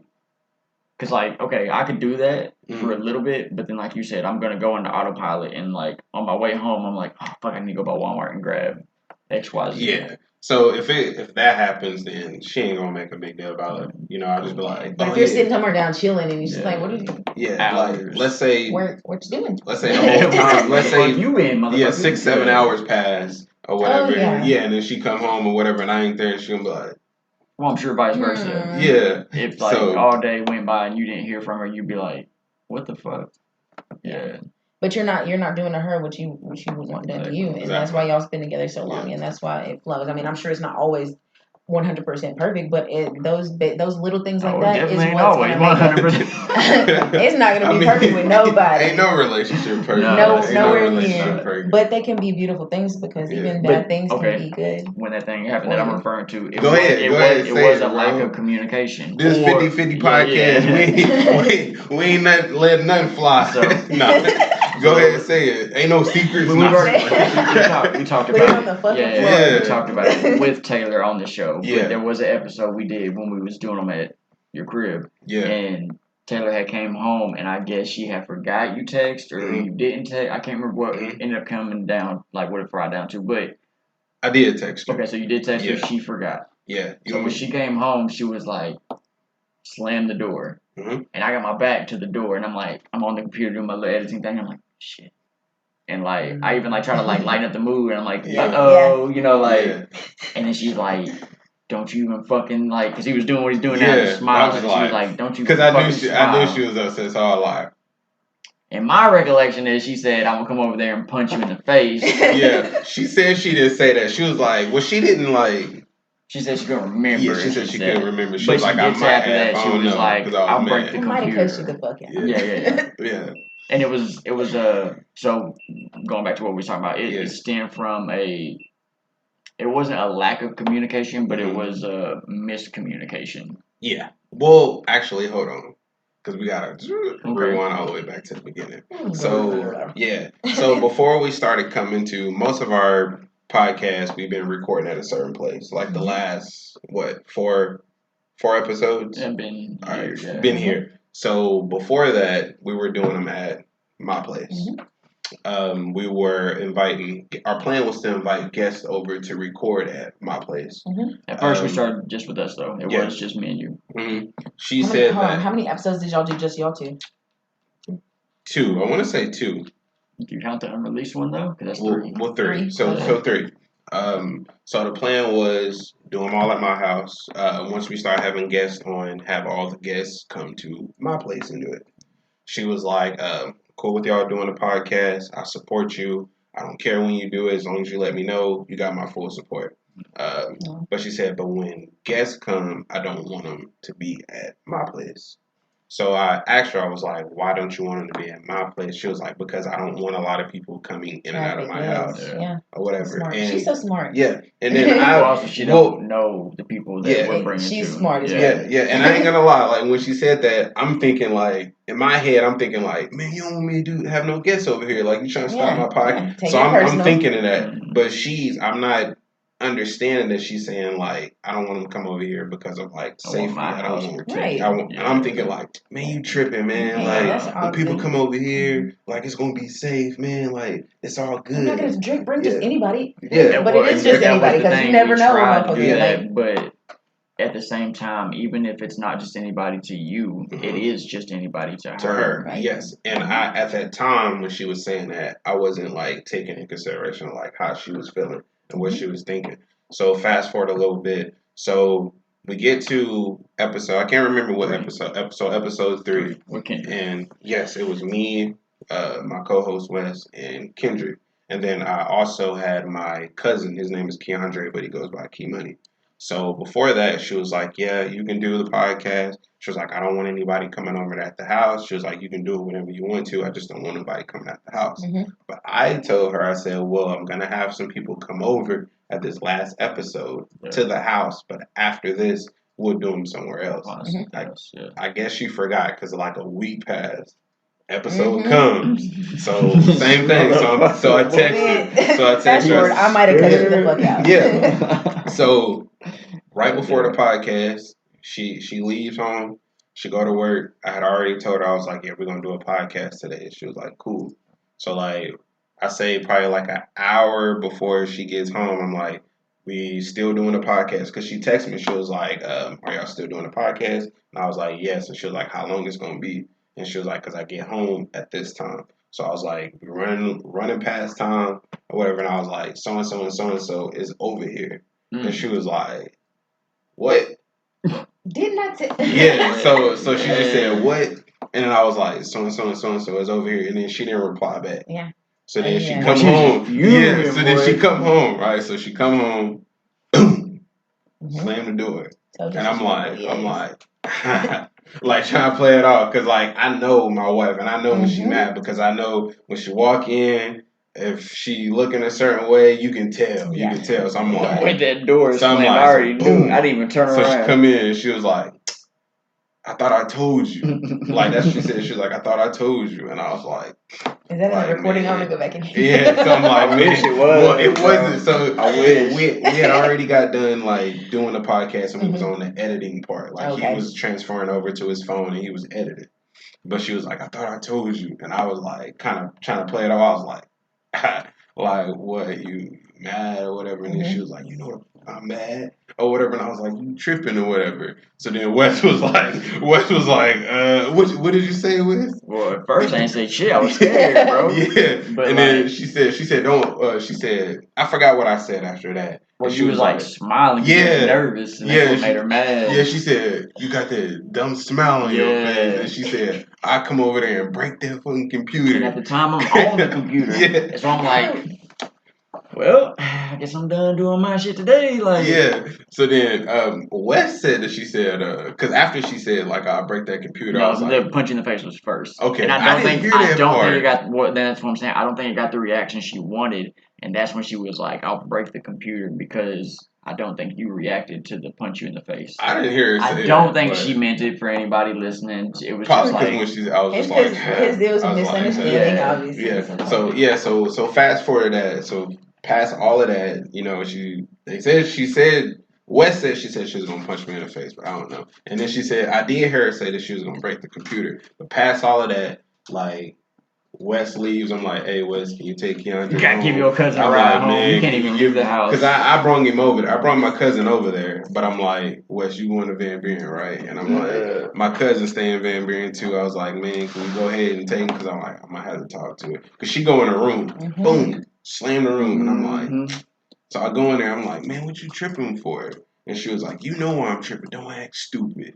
And I'm like, man, we're shooting a podcast. Like I told you. And she was like, yeah, I know. She was like, I ain't talking about that. And she was like, don't play stupid. You know what I'm talking about. She was like, get that stupid like smile. Because that's what I do. When I know she mad, I just be like, man, like you tripping. Granted, though, in your defense, there was nobody there that she didn't know. Kendrick was already gone by the time she got there. Yes. The only person extra really was Keandre. Yeah. So like, and she asked me, she said, who was all here? And I was like, well, it was me, Wes, Keandre, and Kendrick. And then she was like, who is Kendrick? Yeah. She said, who is Kendrick? And then she was like, I said, don't have nobody over my house. And so then we go into the whole thing of like, because I'm like, why? And then she goes into the whole thing of telling me why. She was like, safety. She was like, if Kendrick, she was like, I don't know Kendrick. You say he cool. I don't know him. I don't think he cool. Sorry, Kendrick, if you hear this. You know. Hey, everybody's not everybody's cup of tea. But she was like, we went to school together. Kendrick he's actually cool and fucking very respectful, very intelligent, insightful. Long story short, we can't do no episodes. We ain't trying. Yeah, we ain't going over there. But because she was just like, it's safety. She was like, I don't want a lot of traffic over here. I don't blame her. She was like, if you. But she didn't explain that to you before when she said no. She just explained to you after. Just like after no, and that's why communication is key. It is. Yeah, but. Communication is very important, but you also touched on empathy, and that's some things that I think people don't understand. And they do confuse the two. Empathy and sympathy is not the same thing. Empathy is being able to put myself in your situation and view it from your perspective. Yeah. Otherwise, I'm not going to understand it and probably not give a fuck. Sympathy is just me saying, "Oh, I sympathize with you. I feel for you." Yeah, I feel for you. I can't relate to how you feel, and I won't. I'm refusing to see it from your point of view, but I'll sympathize with you. That's important too. I mean, it is, but empathy is both of them. Empathy is deeper than sympathy. If someone was to tell me to pick, do you want somebody to sympathize with you or do you want them to empathize with you? I'm going to say I want empathy over sympathy. Because if I can relate to you, like, I don't know, if I can put myself in your shoes, if I have to put myself in your shoes, that means I haven't really been there myself. Like, but I can imagine what it would be like to be there. But like, if I've been through what you're going through and I'm trying to like say, oh, I know how you feel. Yeah. Like, I don't really care how you feel. Yeah. It's how I feel. Like the other person's gonna try to talk about their situation, and you're like, I don't want to know about you. It's how I feel right now. Yeah. And that's where empathy comes in. And empathy is for a relationship, I think it's very important.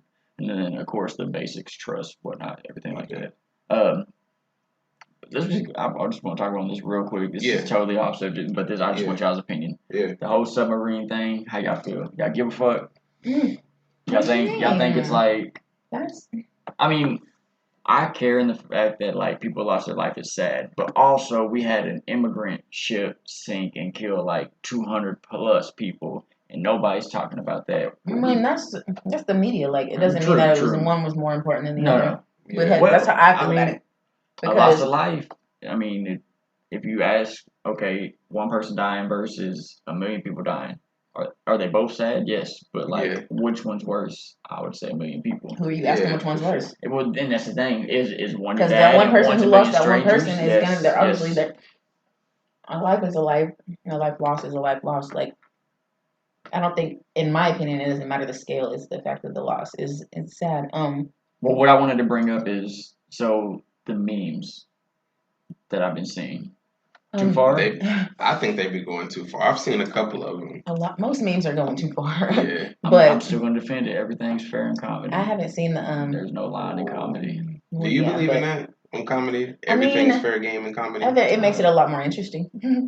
But at the same time, certain things are really like touchy. Like they're really touchy. Yeah, you're like, or certain lyrics people use, like, I'm just like somebody, I don't remember who it was, but they said something about something, turn this bitch into Columbine. Like, why the fuck would you say that, bro? Like, there's people still alive that are affected by Columbine. Like, or why would you, putting out that kind of negative energy into the world is just not cool. Like, I mean, so me and my mom and my sister were actually talking about this last night, and my sister, she was kind of giggling at one of the memes in particular, and then my mom, she was like, I just think it's messed up how they're just making a joke out of it, like, because it's sad. I mean, and even though they may have signed it, supposedly they signed a paper that at the beginning they told them the ship was a piece of shit and they could possibly die, and then they die. It's kind of like, well, you should have known this, and like there's all kind of opinions and all kind of stuff that could be said about it, but still somebody's missing a parent or a even spouse the person or who whatever. Brother was on there, he went to a concert while the ship was missing. Like he went to a Blink 182 concert. So it's like it goes back to how you were saying. Well, who do you ask? Like who do you? Okay, the one person. Yeah, but if he didn't even care, like I mean. He might have fucking hated his brother. It was either his brother, or maybe it was like a stepdad or something. I can't remember, but it was somebody. And that might also at the same time be Did false. he say he didn't care? He went to a concert while they were missing. Who said he went to a concert? How did they know he went to a concert? I don't know. Exactly. So it could not even be for real. Like the whole thing could be a freaking hoax. Like, how do you even know that people are really went down in the submarine? How do you know that they didn't just fucking say, "Oh well, we found this"? Well, were you out there? No. Are you gonna go out there? No. Are you gonna believe it still? Yeah, because that's what we're trained to do as kids. From young kids, we're trained to believe whatever they feed you. So concert. Yeah. That's it was his stepdad that he was. It wasn't a brother. It was his stepdad. So, yeah, still. But like you said, is it true? It literally, like how many people have really sat and thought about the fact that this might be a false situation? It might be completely false. Somebody literally could have wrote this story and made it up and fucking paid somebody to say that it's true. Like that's a real true possibility. Like that people don't sit and think about it, and that's a whole other side of me. I'm like, if they said it happened, it probably didn't. If they said it didn't happen, it happened. Yeah. I think it really happened, and I think it's getting so much attention because it is like it was almost like a touristy thing that they were doing. So to like have that go, like, do y'all remember the duck thing in like Missouri? I think it's a car that drives into the water, and then like the duck, and it sank. Yeah, and it sank. Like it's a tourist attraction, and it's sad when you see like shit like that happen. So when these people went down to go see the Titanic or whatnot, and they say it imploded, which I mean, it's probably the best way to die. How do you know they didn't go out the country and collect his insurance check? Exactly. You don't, and that's why, like.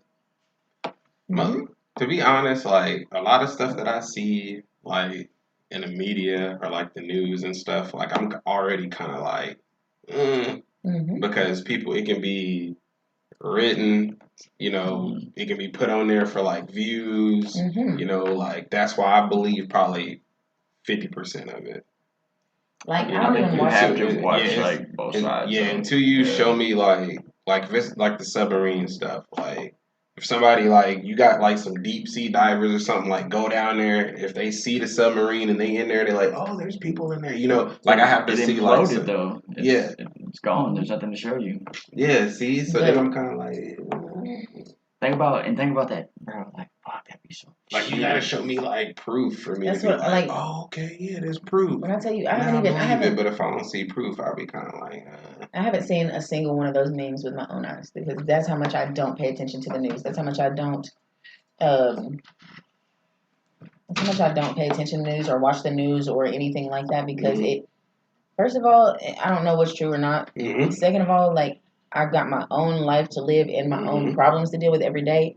If my baby needs diapers or I'm hungry and my kid's hungry, like I don't give about a damn submarine. So I just kind of like I'm a problem solver and I'm a realist and I'm like down to the basics in most ways. And so I just and not that I don't care. Yeah. It's just that I don't have any time and energy to put into that. So I don't stay on social media like that. I don't stay in the news and things like that. And then the last thing about it is that shit drives me crazy. It drives me crazy trying to keep up with other people and figure out if it's true or not. And then I'm stressing because I'm thinking like, this is going to happen next. And this is what's going to happen. Like 9/11, I lived at freaking Kincaid at the, what's the apartments right there behind Gorman Towers. I'm thinking these airplanes are going to come. One of these airplanes are going to come run into Gorman Towers. Yeah. And I'm living like right there in that building right behind it. Like, I'm gonna die. Like I can't walk outside because they're gonna shoot missiles at me. Like, and then come up and then they say exactly like it's gonna hit just me. And then come to find out, where supposedly they blew the shit up themselves because there was like strips up the sides of the buildings, like movie scene tools used to like make the building fall the way that it did, and controlled more demolition. proof that it was fucked up than it was a real thing. And so, have you ever heard of Operation Northwoods? Nope. So it was a CIA operation that they were going to do, and what they were going to do is they were going to shoot down an American plane with American passengers in it. We were going to shoot it down ourselves, but we were going to blame it on Cuba so we could go to war with Cuba. And people think, and this is all like leaked, like you can go find this on like the documents are out now. So Operation Northwoods, but people think that's what this whole 9/11 thing was. They think we needed a reason to go to the Middle East, take the oil, try to control them. Bro, we was at war for 20 years and we accomplished nothing. Like, we found no weapons of mass destruction, because that was the whole thing. We went over there for it. It was, they got weapons of mass destruction. If we don't get it, then we're all fucked. We were like, we got it. We got to save the world. Went over there. We didn't find shit. We actually ended up, like, destroying this fucking country. Yeah. Same thing with, like, Lemon. Like, bro, that place is, like, no longer self-sustaining. And it's because of us going in and trying to fucking play bully or play, like, I don't know. We try to look like saviors on shit, and it don't work like that. Yeah. And it's weird how I don't say not we like me and you, but how our government can be like, oh, we can sacrifice a few people, a few thousand. Right. Yeah. So what is it? 1,000 life to one life. Yeah. It depends on who you're asking. Yeah. Always going back to that. It's weird. Yeah. The YM.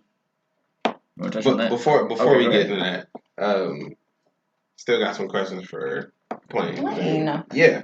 So, as far as business, how do you manage like time? Because you got a family.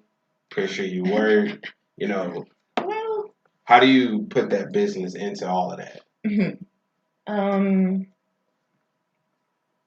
I take breaks when necessary.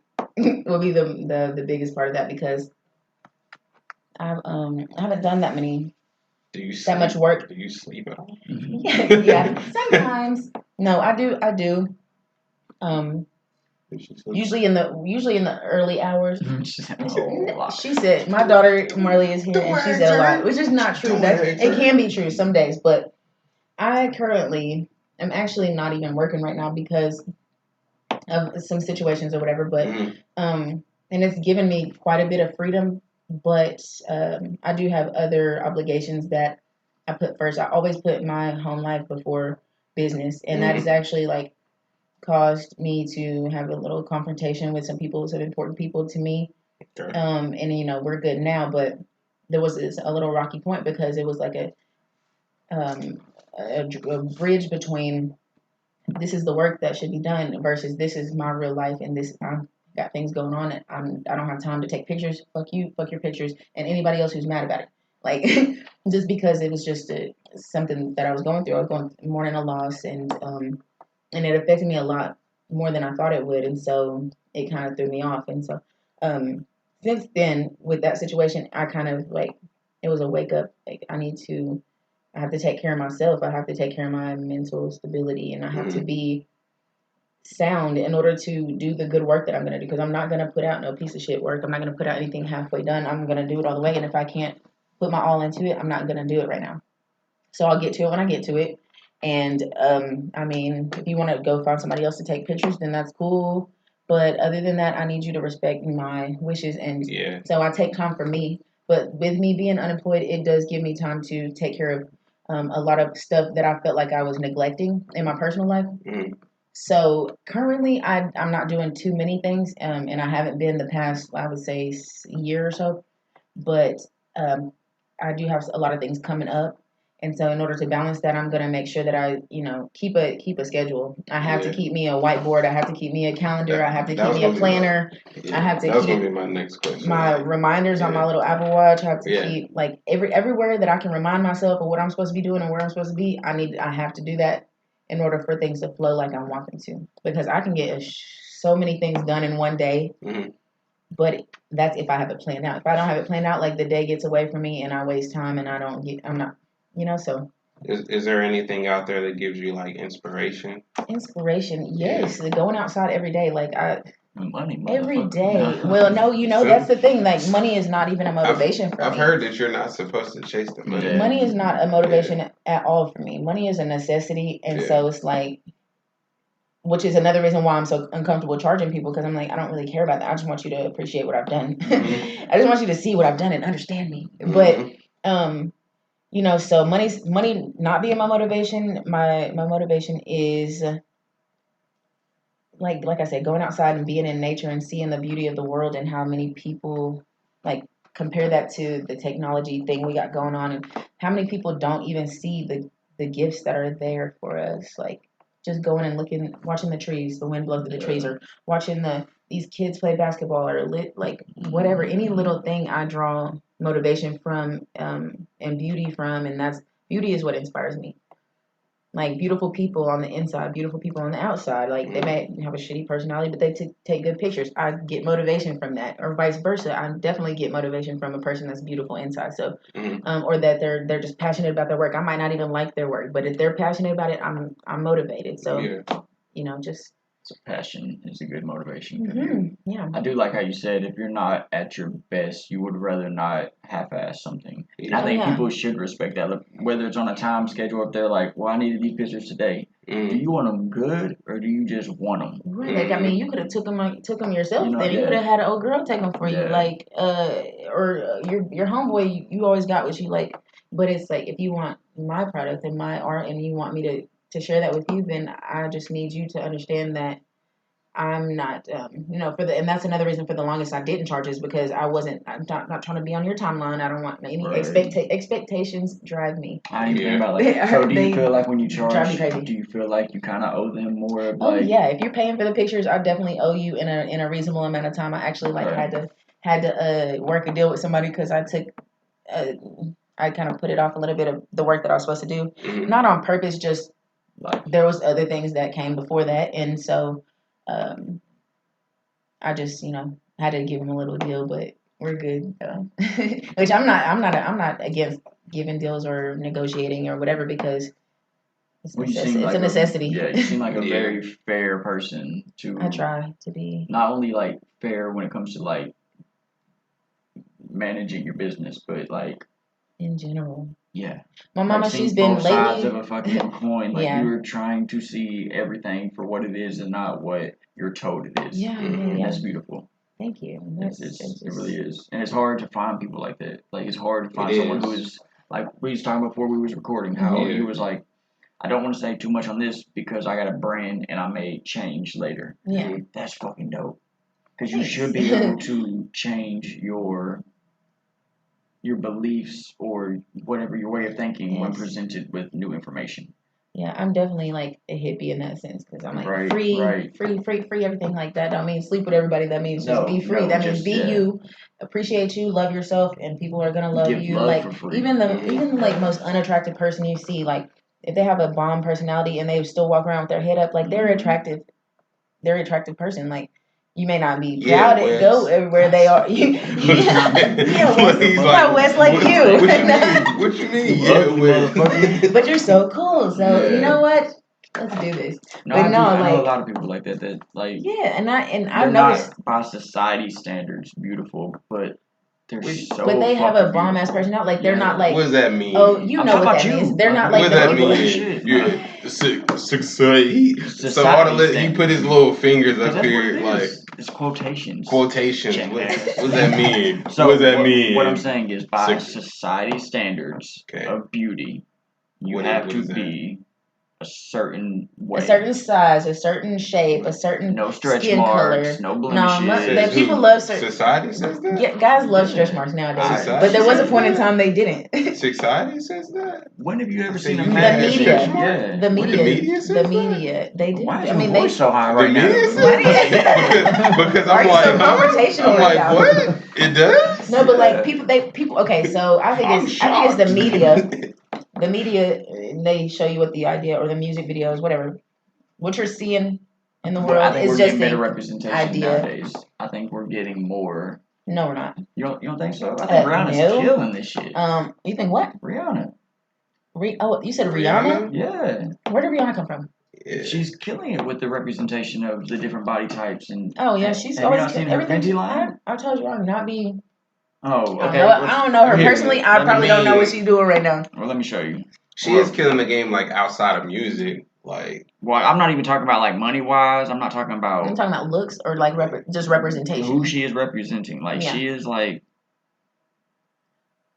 I mean, I know- guess I misunderstood what you said. I thought you Yeah. said something else. Oh, no. I know isn't she like one of the like the richest females right now? Yeah. Don't she have Like a I think she worth beautiful like, husband or yeah, I boyfriend? think she worth like She's lucky. Like 2-3 billion right so now. just I mean she does all kind of Mhm. like vitiligo. You got Plus size. You got disabled. no hair. You got. Oh, this was the big one. This dude right here.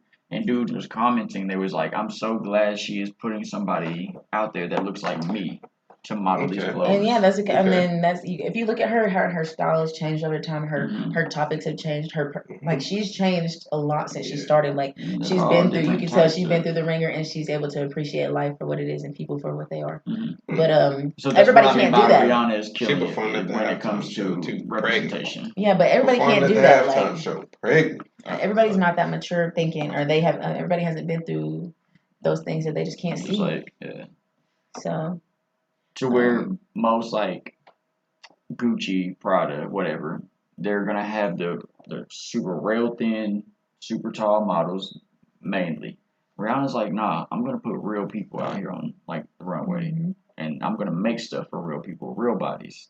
You know, that's I mean I appreciate that whenever somebody can look past the surface of a situation or a person or whatever, because like just say with people like you might think you know a person, and but when you sit down and have a conversation with them, you're like, damn, I really like this person. I really can. I would never guess that about you. Like I realized that because I would be like, whenever I walk into a room of strangers, I would be looking around the room, and I would just in my head I'm automatically deciding who they are, like what type of music Yeah, they like, of or course. well, who they must be together, or they might be. Are they together? Are they brothers and sisters? Are they like cousins? Like I'm trying to like get a feel for what's going on, and not that it matters or not that it's any of my business, but that's just an automatic thing that my Are you mind right does. most of the time? Do you think? No, I'm wrong most of the time, like completely wrong. Like you do the know, same thing. Yeah. and When it's you go like into a room, you're like, when you find out. they're gonna be like this, they're gonna be like that. He's Mhm. like this, she yeah. Yeah, I guess that's what when you think you know a person, then you really find out you don't know shit. You know, it's like that's probably the case in a lot of situations. Like if you might see something happening and you already decide what's happened, Mhm. what's going on right there. Like, Mhm. but you There's might be totally There's off. certain jobs that's out there where you have to do that. You have to scan a room. You got to know people's likes, people's dislikes, like But who they are. I just think like, it's super interesting to find out. the you're job I wrong. work at. You got to do that. Well, yours is more like It's yes, based. you, It's you based have off to of do like. that, but it's not like kind of what you're talking I about. get Something what she's different. Yeah, saying it's too, just something a but- little different. Yeah. But In a okay, way. so why do you think us as people? Why do we do that? Do we do it because like we're looking out for like our safety and we're trying to like understand the room, or do you think like the media has made us be so judgmental of looks that Well, I mean, but Or is all it of just all human of that, nature? yeah, all of that. Well, yeah, all of that, human nature too. I mean, you're people are automatically comparing themselves to what's around them, their lifestyle, their looks, their oh for sure you're gonna whatever. be judged by Like the you company compare you keep. yourself, even if nobody else may not even be paying attention to you, but you're paying attention to them and what you like the differences.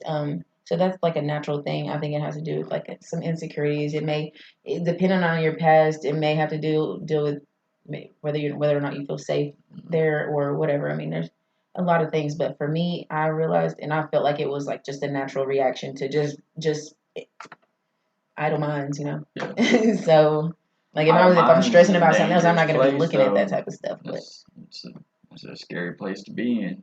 yeah. It's an idle mind.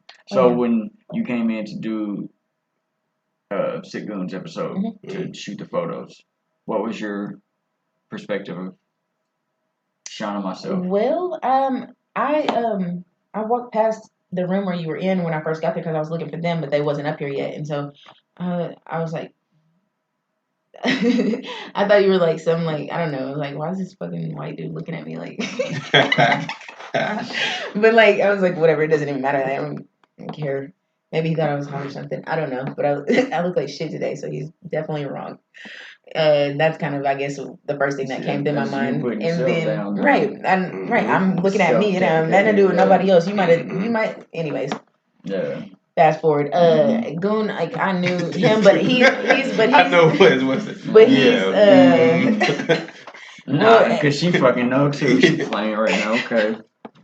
We'll play this game. We'll play this listen, game. so Yeah. Get back to the episode. Back to the question that is at hand. No, but I already knew them two, so like it was. I mean, I guess I haven't really sat down and talked to you before now, so I didn't really know you. I just knew of you, and I guess I thought you were like, I don't know, white as fuck. Like you just act like you just give that off like, and I say white as fuck, but like that just like proper. And I wouldn't say that's white. Let me correct that because I'm always like, just how do you act white? How do you act black? No, you're acting like somebody that people that look like you don't usually act like that. It's not really a black and white thing. It's more of a like is out of the ordinary, which is not a bad thing. It's not a bad thing at all. Like I appreciate it because you're still yourself, regardless of what the pressure to be somebody else. Like I'm glad you said that because where I work at GameStop. Yeah, somebody that I go to school with, that I actually grew up with, he comes in there, right? It's a true story. So he was like, I'm looking for a hand. Well, he first came in, he was like, well, Sean, what's up, bro? He was like, I didn't know you work here. You know, so I'm doing like my greeting. What's up, man? Welcome in. What can I get you? Yeah. And he's like, don't talk to me like that. Talk to me like, yeah. But he didn't say it, but he was just like, yeah. So I'm like, okay, what can I get you? And he was like, I'm looking for a handheld device. So I'm like, all right. So I go through my whole like, okay, like we got like the Nintendo Switch lights, and he was like, yeah, but you ain't gotta talk to me like that, bro. This is what he's saying. So I'm like, clearly he don't know you. So I'm like, when you talk, I've heard you talk at work. You talk the same anywhere you were at. Yeah. So I guess he thought I was putting on like a facade. I guess. So he was like, what type of game? He was like, what type of games you got, bro? And I'm like, well, we got these games over here. I'm like, what you want to play? And he was like, I'm looking for like some basketball, some football, like a shooting game, So I started telling him like the ones we got. And he was like, man, you been hanging out with them too much. This is what he said. He said, you've been hanging out with them too much. And I'm like, he said, you person black or white? He's black. Okay. He's black. So he said, man, you acting white. And I said, how can I act white? I said, this is me. So I was like, what do you expect? And then he was like, I don't know, bro. Just like, yeah, bro, just give me the cheap one. He's like, I want this game. And I was just like, the whole time I'm like, yeah. So he didn't answer the question. He didn't. Because there's not really an answer. It's his ignorance. Not his ignorance, and I'm not saying he's dumb or stupid. Like, ignorance is completely separate from being dumb or stupid. Like, like ignorance is just a lack of knowledge or remember at Popeyes they'll be like, you don't act yes. Have you ever had an old white person, lady or man, be like, I'm glad you're one of the good ones? You ever had that shit? Goodness. Bro, that shit right there. I'm black, like, and that's that natural bullshit that comes out of us in our minds and out of our mouths that everybody. But like I was telling her, if you're not intentional with your words, then you're gonna say dumb shit like that. Yeah. So when we were talking before, and I was like, bro, if you only knew, like, me being white, like how many times like older white men would like drop the N word or like another racial slur, and like they think it's okay until I have to tell them like, what the fuck you doing? Like they automatically assume just because we're white, we're all gonna be like. Yeah, fucking motherfuckers. Like it's weird as fuck, and it's uncomfortable. But see, black people do that, and white people do that. Like black people do that to other black people, white people to other white people, and vice versa. Like even for the other races, like we have an idea of who this person's supposed to be and how they're supposed to sound and what they're supposed to like and what they're supposed to drive, whatever. Like so that's why, like I said, I appreciate the fact that you're still you, regardless. Yeah, I don't think people would match up the voice with the. Well, even with I don't know. I could probably even say with Goon too, because Goon's got that voice that's just. I mean, it is. more like His voice is his stereotypical, voice. but like it's Yeah. very like It's more. it's unique too. Well, what he's got like okay, so people have like I guess just being realistic, the idea of black men, they sound ghetto, they sound uneducated. Mhm. They're supposed to. They're supposed to sound uneducated. They're Mhm. supposed to wear this type of clothes and whatever. And then this is a white boy thing, and this is a whatever thing, and it's Mhm. like I think people get uncomfortable with that, Mhm. and so they don't really stop and think about the fact that this person has free will to be who they are, and like Right. it's a good thing that they're not afraid to be them, and Mhm. they're like I'm gonna give you good customer service regardless of Right. where It'd have you been went to fake if school you or where I went. switched Like, up and like Yeah. started talking like, yeah, you would sound, what's good? bro. You would Like, sound funny as I know- fuck trying to yeah, sound like a black man's Yeah, supposed because to sound. I know myself. Try it so real quick. I can't even do it. I can't even Can't fake do it. I mean, I can, but I Do feel it, weird. bro. Do Nah, it. bro. Let me hear it. I feel weird because even if somebody like if Mhm. he would have been like, man, no, like act regular, You like can't black, do it? I couldn't even Be do it, bro. I couldn't even natural. do it You because can't like do it I for would real? do it and then I would be like, I would catch myself. And then like I would switch back to like So you me can being do it. me, and then they'll be like, I've "What?" never Like heard him. I can't. Do it. I I've can't. never Yeah. heard Like, you I can't. talk any other way than how you talk. So That's Yeah, this, me all right, either. this is who I am. Yeah. Bro. I've never Like, heard it. I don't know, but Now I'm like, now you- I want to and hear look now this you shit, like, bro. Yeah, Now do son. me, bro. I want to Do hear it. it. You said you just Once said you talk like a white guy. How can you talk in well, color? hello. How can you My talk name is in Frank, color? and So there's I a lot of run different white guys because you videos. could be I don't- country or you yeah. could be proper. Or True, you could true. be. I How can don't. you Y'all talk got in color? options. A white guy. If I was to talk, I think I do talk white. I think I sound very white. I just think you sound like you have a dash of coffee in your milk. I like when I was younger. It was definitely probably more heavy, Mhm. but I was trying to fit in. Right. Like I wanted to be accepted, so I was trying to adapt to my environment. Like slang? Well, just anything, slang, The way you say speak, it. yeah, all that shit. But as I grew up, like I just like the way I sound now. Like when I play it back on recording, it's totally different than what I think I sound like, Okay. and it's weird. I don't know if you had that problem, but like I don't like hearing myself on recording.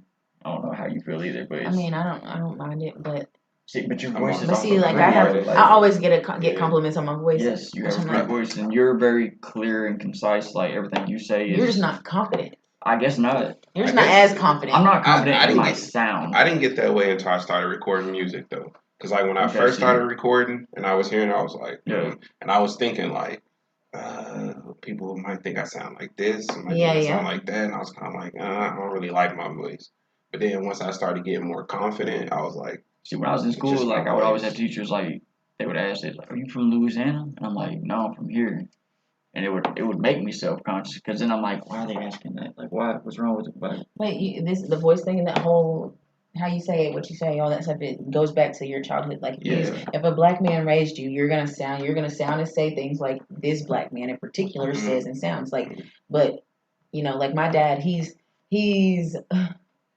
my dad. He's like I said, he's always been in the workplace, things like that. So he knows how to be professional and he knows how to talk to people. But at the same time, you could if you talk to him on the phone, even professionally about business, he's gonna sound like a black man just because that's just he does. Mhm. But he's not like a I don't know. He just doesn't say like stupid slang words. He Yeah. like speaks like uses Yeah. regular words, and so people You think slang people in the words- past have called him like whitewashed or whatever because he has a white wife as well. But that's just how he is, and he do just slang knows how to words talk. automatically is that synonymous with talking black? That's expected when people are black, I guess. Like people expect them to because that's what they 'Cause see I in hear it movies a or lot whatever. now. What do you kids. think about if a white person uses slang words?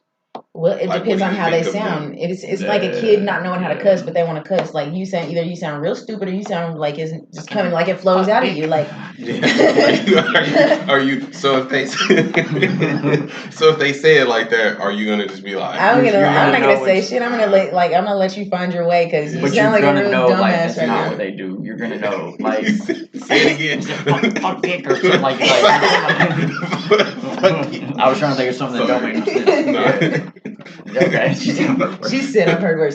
She's So, heard worse for sure. It's like Sorry, when you baby. hear an older white lady or man like trying to be like, no cap, like, and Yes. it's like, oh fuck, So- please don't do that. I think it Alright. sounds. I think you sound. You know when you sound fucking stupid, but Like I used to work It's in a, super lit up in here. yeah, okay, see there you go. It's That to me super is lit talking up in white, here. but like she said, you can also do like the, well, out in Miami, like you can go with the country. well, see, for me, like I have my voice, but I have like, I guess depending on what's going on around me or whatever, You got a then phone voice. it sounds different. Like what? Yeah, Hey, yeah. I have a phone voice. Yeah, what's your phone voice? Like,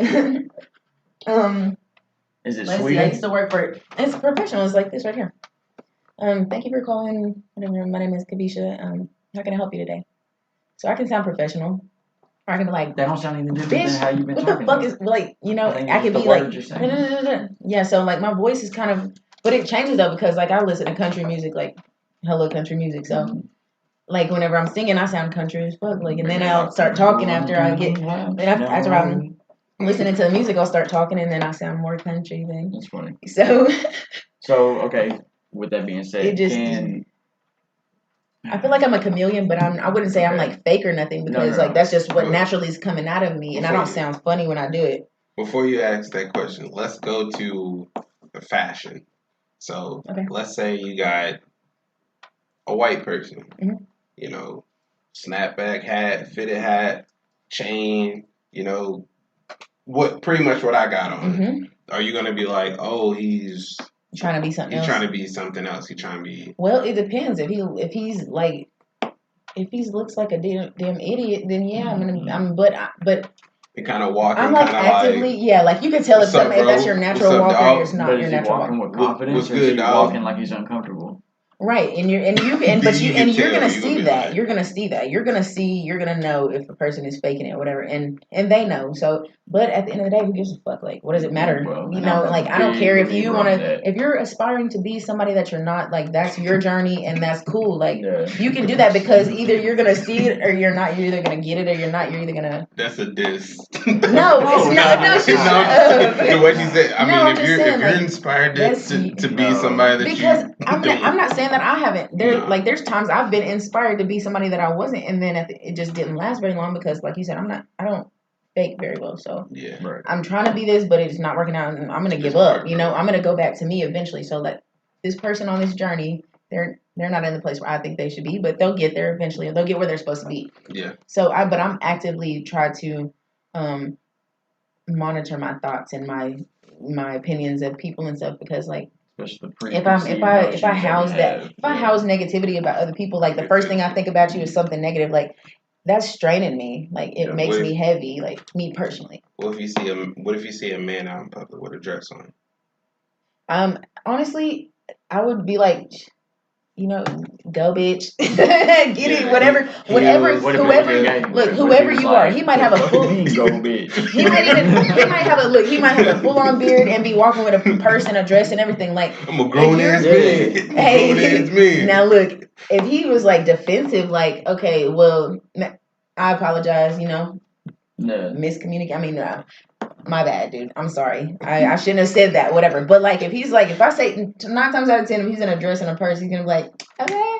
Yes, he's gonna embrace the fact that I embraced him because you as a grown ass man with a beard and a purse and a dress, like if you are not afraid to be who you are, then why should I talk down on you? Why would I be upset by that? Because I want to be who I am and I don't want to have anybody looking at me crazy. Like if I want to wear a dress, I'm gonna wear a dress. If I want to if I want to grow my freaking mustache out, then I'm gonna do so and whatever. Like people talk shit about dykes and stuff. Like let that woman live. Let that man like whatever he goes by. Whatever that stuff. It doesn't bother me. I embrace people who embrace I've their always self. said that. Like I love it. it's weird to try to control somebody. Like It's not possible. it's not possible. It's not. For one, but for two, it's a weird thing to want. Like I know somebody's gonna hear this episode and they're gonna know I'm talking about them, but it's all good. Somebody was It's all like, love. it is all love. But they was like, I don't want you to do mushrooms no more. And I was trying to ask them. It's me. No, it's not you. But I'm telling you, I don't want you. Get fucked. But they was like, don't do mushrooms. What? They was like, I'm gonna be mad if you do it. And I was like, why would Do you what, be mushrooms? Yes. Yeah, I was I'm like, mad. why would you be upset They're lame. for me doing something that has Just kidding. no effect on you Just kidding. or anybody else? It don't hurt anybody, nothing. Let me speak on it. Speak on it. Probably because they care about your well-being. Yeah, exactly. Mushrooms Like, are the everybody- safest thing in the world. They don't know that. How? What do you mean how? How is it the safest thing in the It's world? safer than marijuana. Taking it. Hold on, real quick. Just think about if your daughter wanted to do mushrooms, Mhm. like, and she's of age. Mhm. If you have never done mushrooms, Mhm. that's your baby. You're gonna be like, I care about you. I know that you have points to make about this, and I know that it makes sense to you, but I'm uncomfortable with it, so I'm gonna tell you I don't like it. Mhm. Now, can she still go do mushrooms? Yes, she can, but But I think that's coming from a point of lack of information. Because if she, like you just said, if I had never done them before, that means I have no knowledge of them. And if I'm not willing to look into, okay, what's the effects of mushrooms? Is it positive? Are they addictive? Can it hurt her? Can she die? Is it safe? are you gonna Is Google it that safe? before you're gonna Is Google it all that safe? before your daughter before you answer her? No, you're not. Yeah. With You're mushrooms, gonna I answer would. this protectively. Actually, I would say yes. So is it safe? Yes, it's safer than weed. Mushrooms is the safest thing. I mean, it's Drug. natural. I mean, It's the safest I've drug you never- can do. What type Then- of effect does it have on the body? What like body wise? Like, yeah, Like does how it you from feel? different like you get a different euphoric people? effect. Yeah, it's gonna affect everybody a little bit different, but it's basically the same. You're gonna get a euphoric effect. You're gonna be happy, kind of floaty. kind of floaty. I I've told never you things done breathe. mushrooms, but Things will breathe. Lights will sway. It's not acid. You're not gonna see Mickey Mouse pop out the wall, melt, and turn into a boy, won't skeleton. he? Yeah, that's not that. Hey. It's more of a, like I told you about the whole house thing. You lived in a Yeah. house your whole life. How many rooms does it have? You said 3. And then I told you there's actually 27. And then I show you there's 27 rooms in your house and you never knew it. That's mushrooms for your mind. That's You think you know your mind. But You yeah. think you know everything you've ever thought of and you think you're stuck on your beliefs. You know this, you know that. No, When you're you ain't got attaching a yourself to fucking things clue. like that. It changed You me from being confident in saying I'm an atheist to now saying I am agnostic.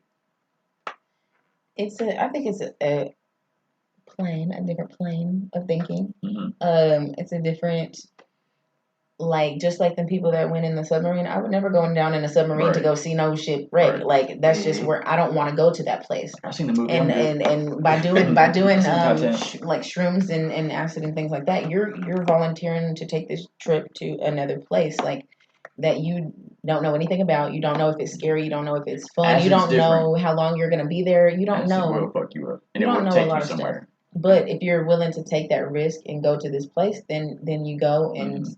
whatever. But people who just, like, some people are just not into that. They don't want to know what the other plane looks like. They don't want to know, But some people are like, Okay. well, this can't be the Nah, only one. This can't be the only Yeah. dimension. This can't be. That can't be. This cannot be it. Like, some people think like that, That's and some weird. people are like, this is what it is, and we're gonna make the most of it. And And they I don't do have to do drugs in order to, or I don't have to Exactly. take drugs, natural or man-made. I don't have to do them in order to feel fulfilled by this They life say that I'm that, living. but then they also turn around and do drugs. They take caffeine, or they smoke Right, but cigarettes, or they- they drink alcohol. Okay, but they've been told since children that those are Right. not drugs. That Or those are acceptable. sugar, yeah. Like, just like alcohol. Alcohol is a drug. Alcohol It's kills more very people. deadly. Alcohol Very kills more deadly. people than almost anything. Anything. And Cigarettes. but same these thing. same people who would never do shrooms will get drunk as fuck, like sloppy drunk. And Mhm. so it's like, are they really seeing the whole picture? No, they're not. No. But are we still seeing the whole picture because we would do shrooms? That doesn't mean we're seeing the whole picture. That just means I can that understand we're willing why to you maybe wouldn't do accept them. more of it. Yeah, I can. can, yeah.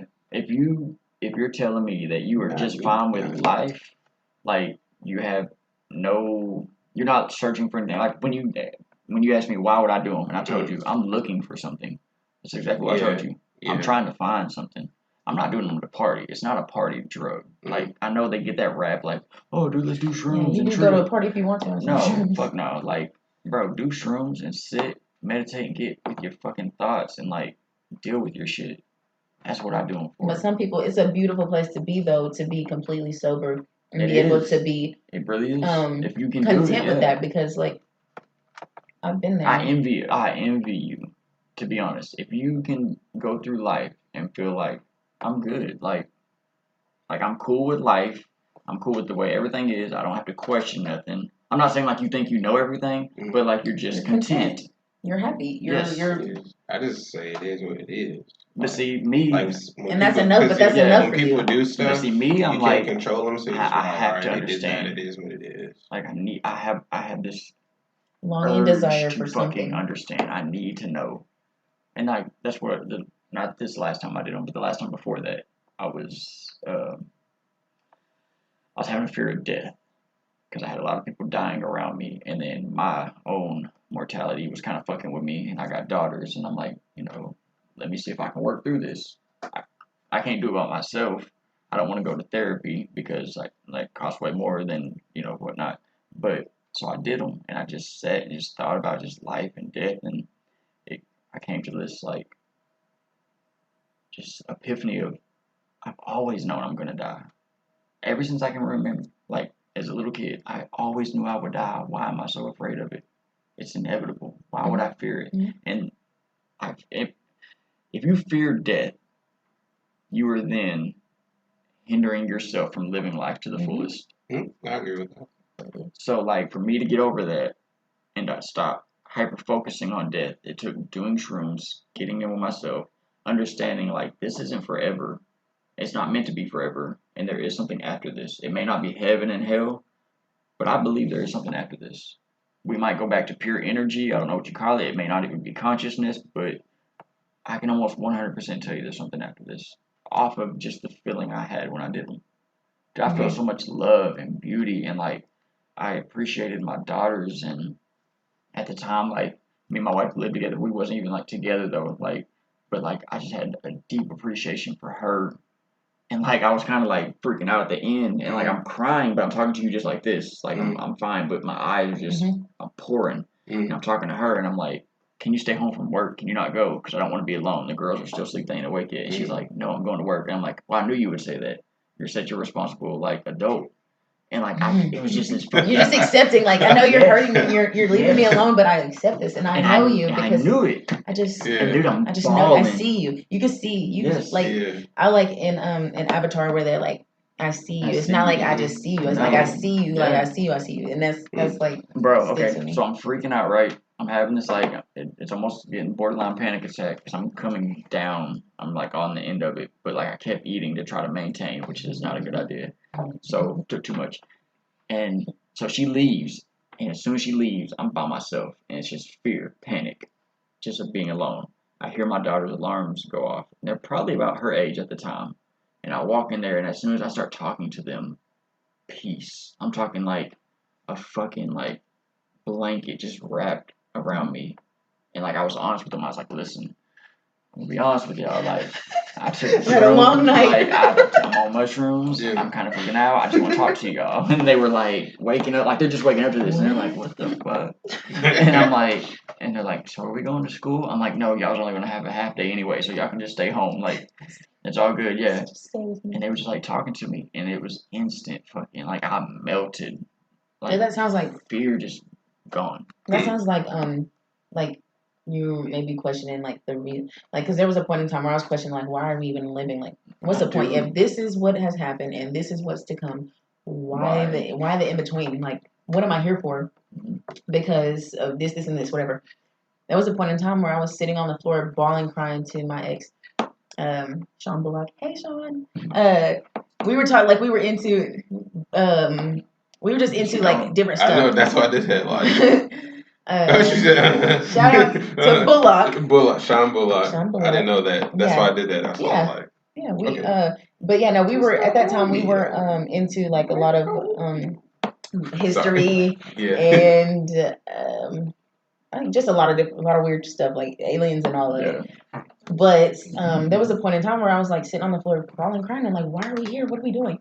And that's when I stopped watching the news and I stopped doing this and I stopped doing that because it's like I really want to know what is the point in life and living. But I mean, what I've come to is like the most important thing is the kids. Like, is your children that you're raising. That's your job. That's what's important, and that's the only thing that's really going to be fulfilling at the end of the day. Like everything else is fleeting. And so, what do you say to somebody like Sean who doesn't have kids though? Oh, I just say he hasn't maybe seen, you haven't felt unconditional love yet, but you will. Would you agree? Do you think you felt unconditional love? I mean, I don't know. there's nothing I like he don't. wouldn't know because there's Right. nothing like a love between a child and a parent. Like Unconditional, bro. Like that regardless means of anything. without limits, without condition. Like no matter what, It no don't matter matter if how you're- funky your breath is, yes. it don't matter how. It's- It doesn't matter about anything. Like you just love a person, and nobody's ever gonna love you like a child would love you. And so it's I that just shit hit me I like yeah, it's but, not like I thinking mean, about that's my a good- kids. Well, I mean, I feel like I love my wife.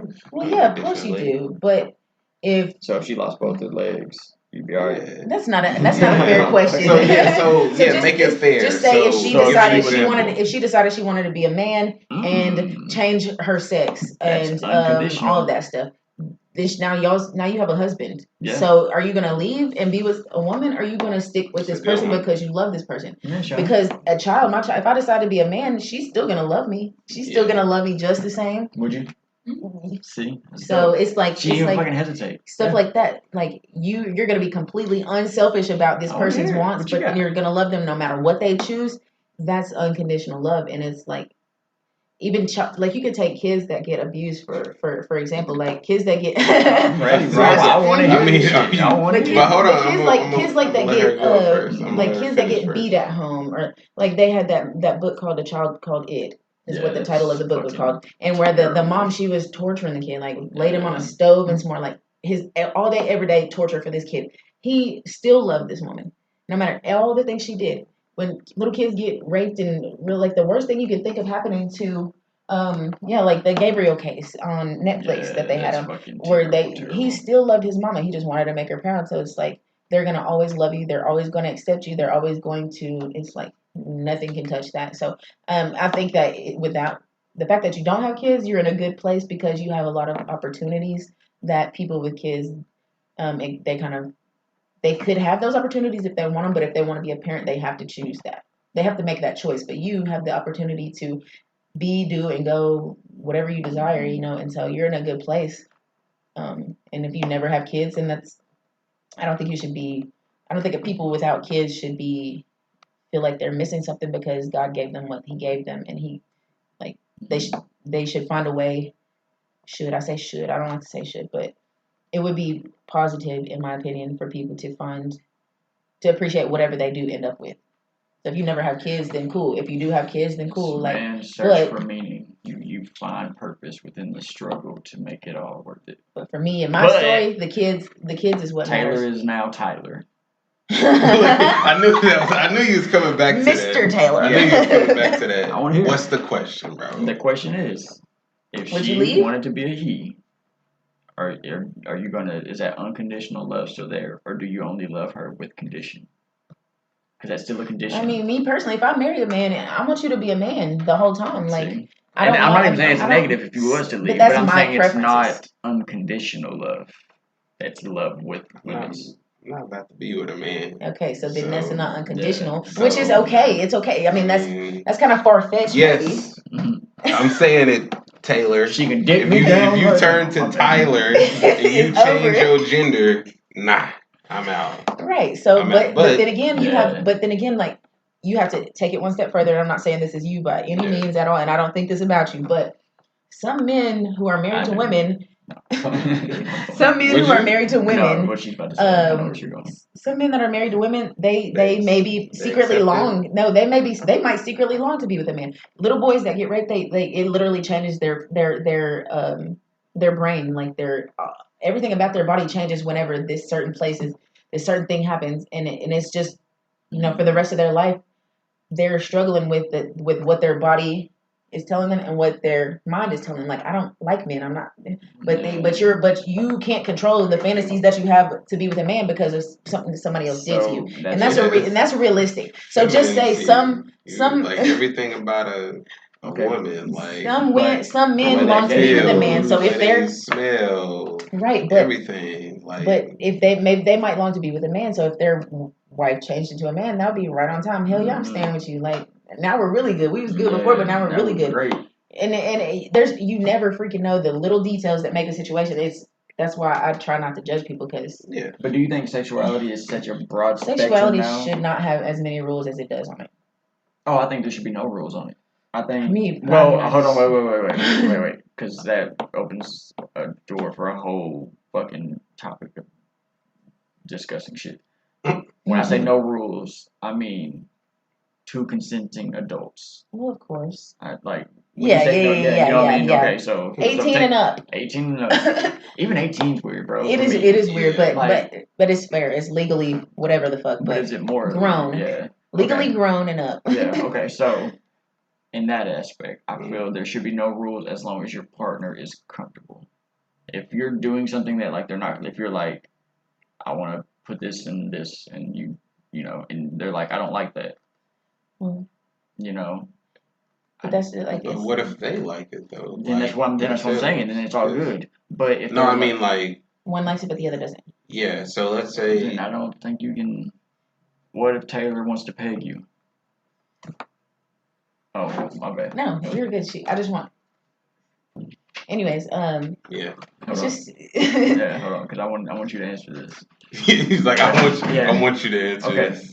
So if Taylor wanted to peg you, do you know what that is? Yes. Okay. Why do you know what that is, Sean? Well, I mean, come on. I know what it is. I ain't did it before, but I know what it is. So if that's what she. Grown as man, no. I'm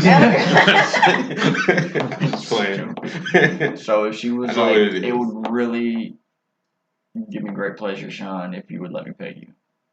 Are you gonna like be like, I'll think about it? I don't give a fuck what you want. Well, first of all, would you be like, no? First of all, I'll be like, what did you just ask me? That's what I would say. I would be like, what did you just ask me? She would be like, I want to put this. And then I'd be like, where did this come from? She'd be like, because I would ask questions. You want to understand. So I, like, where did this came come from? X Smart, and well, I would be like, what made you want to do that?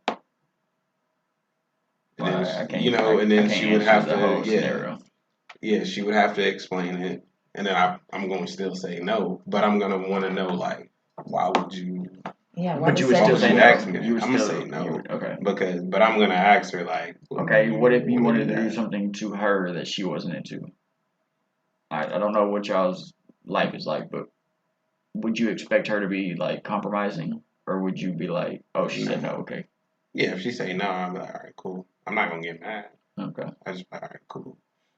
That's full on respect, but like at the same time, you got some people who's like, okay, well, if you're not gonna do it, somebody's gonna do it, and then you get into a whole other thing. So it's like, I just feel like you can either accept a person for how they are. Said, and I hated it when she was like, and she said it towards like herself to me. She was like, whatever I won't do, you'll go find one that does, and it is true. But I was like, but I'm not. But is it though?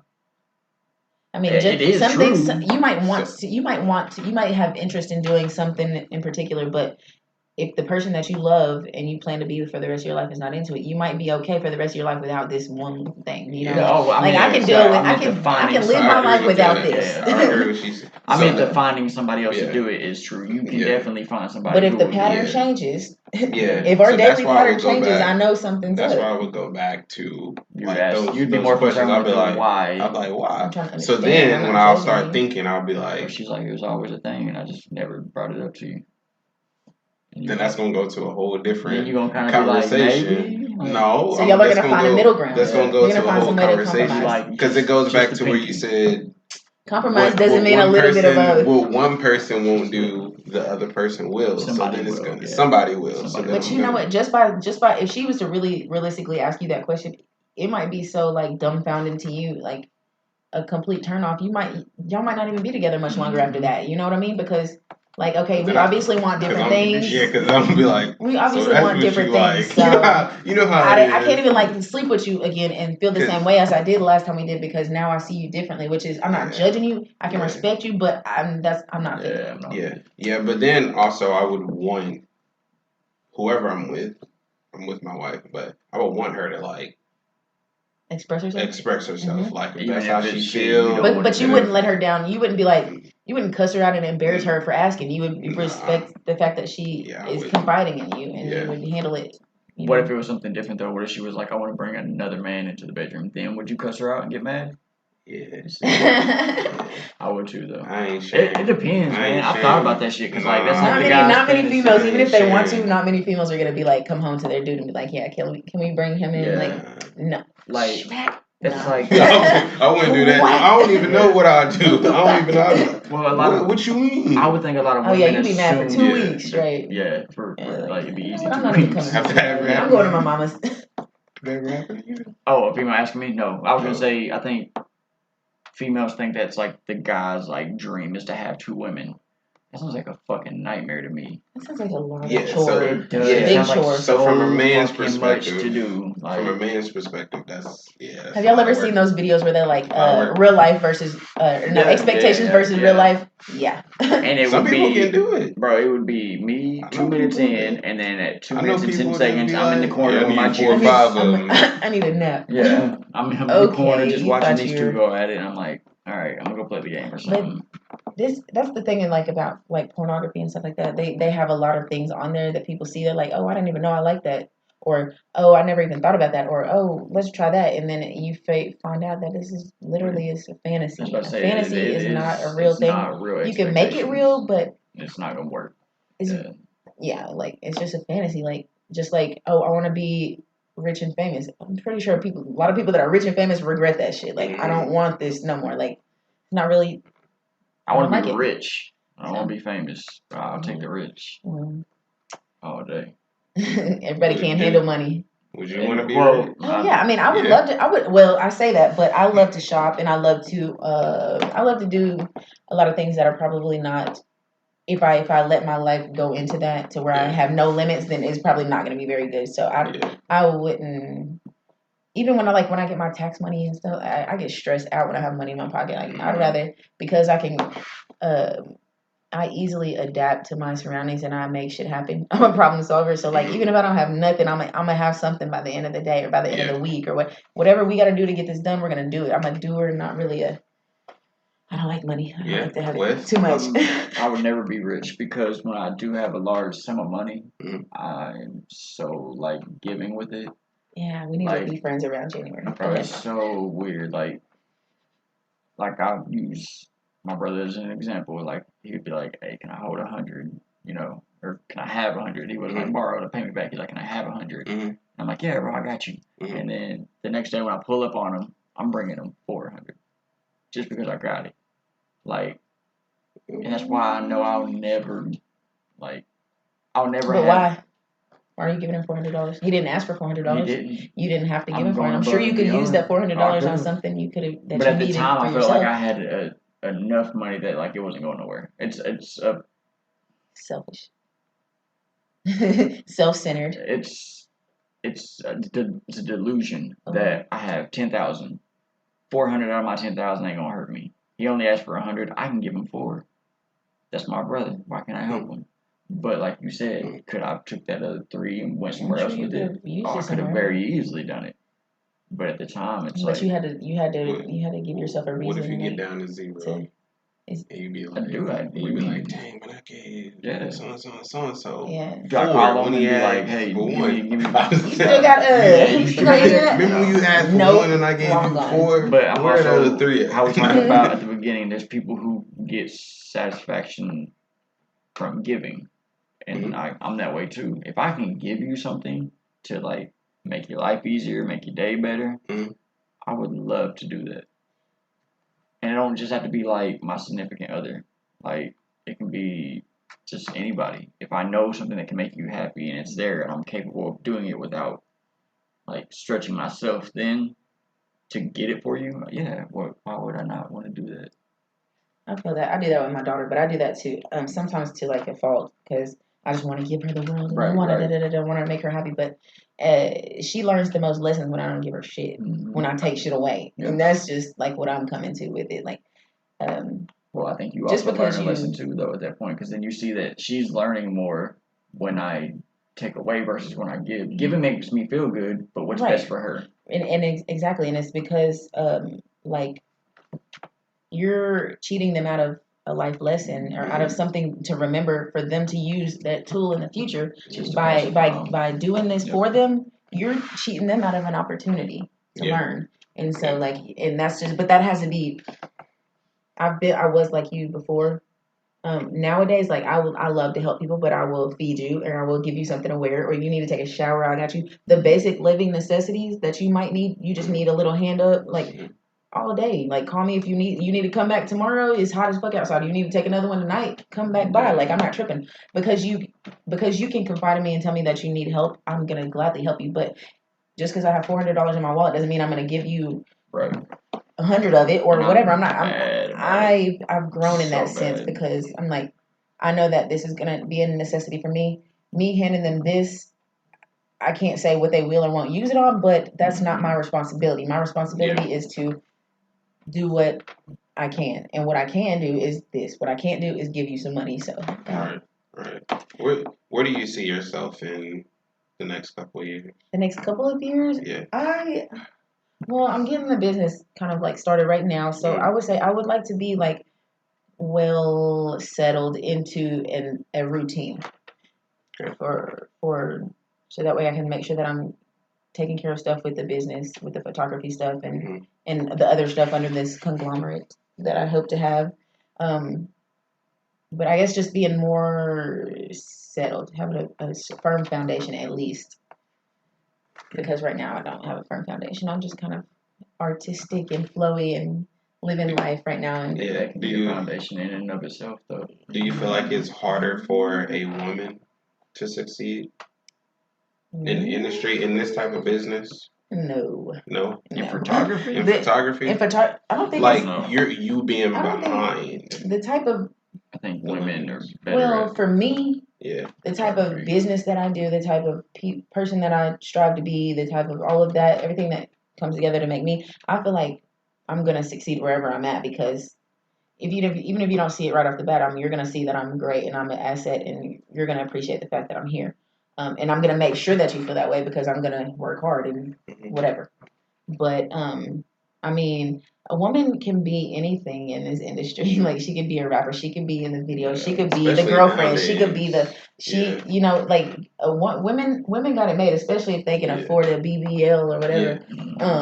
But I mean, I think it's maybe kind of rougher for men, honestly, because of the expectations to be this type of man or look like this type of man or to, I don't know, men get into more situations to where they're looked at like the bad guy automatically that could bite them in the ass or that they're discredited before even, I'm dulling your shine before I even see you shine. I don't even know if you can shine, but I'm going to make sure that if it's up to me, you don't. Yeah. So much. She was like, this fucking white boy looking at me. Weird ass college white boy. What do you want, dude? What are you looking at? She said I sound like a white boy. Hey, that's cool that she's like college. She thinks I'm that young. No, I'm just cool. I mean, I didn't look at you that long. I just glanced over like, it can't be them. It can't be him. Like, bitch ass fucking white motherfucker. I wasn't mad about it. I was just insecure that day, and I was like, he's fucking stupid if he thinks I'm hot. He always looked mad. My fucking face. I can't even tell you. Like he always looked mad. Like I didn't even. You do. Like I don't hardly ever see you like.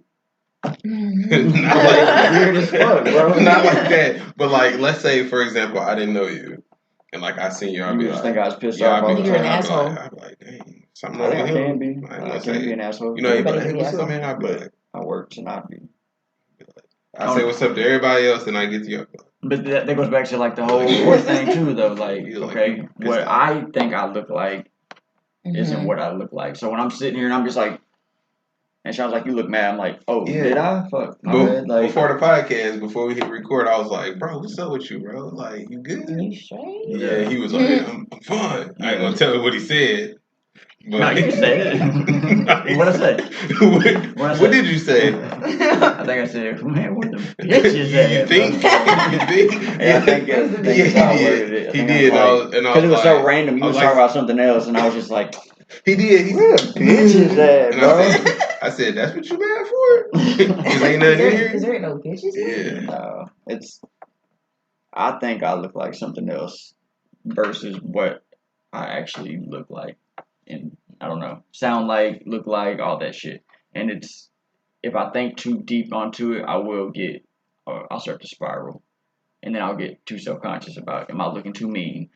I want to look nice and approachable, because if anybody approached me, like she said, if somebody needs help, like, oh, bro, I didn't even fucking tell you. So I'm walking my dog the other day.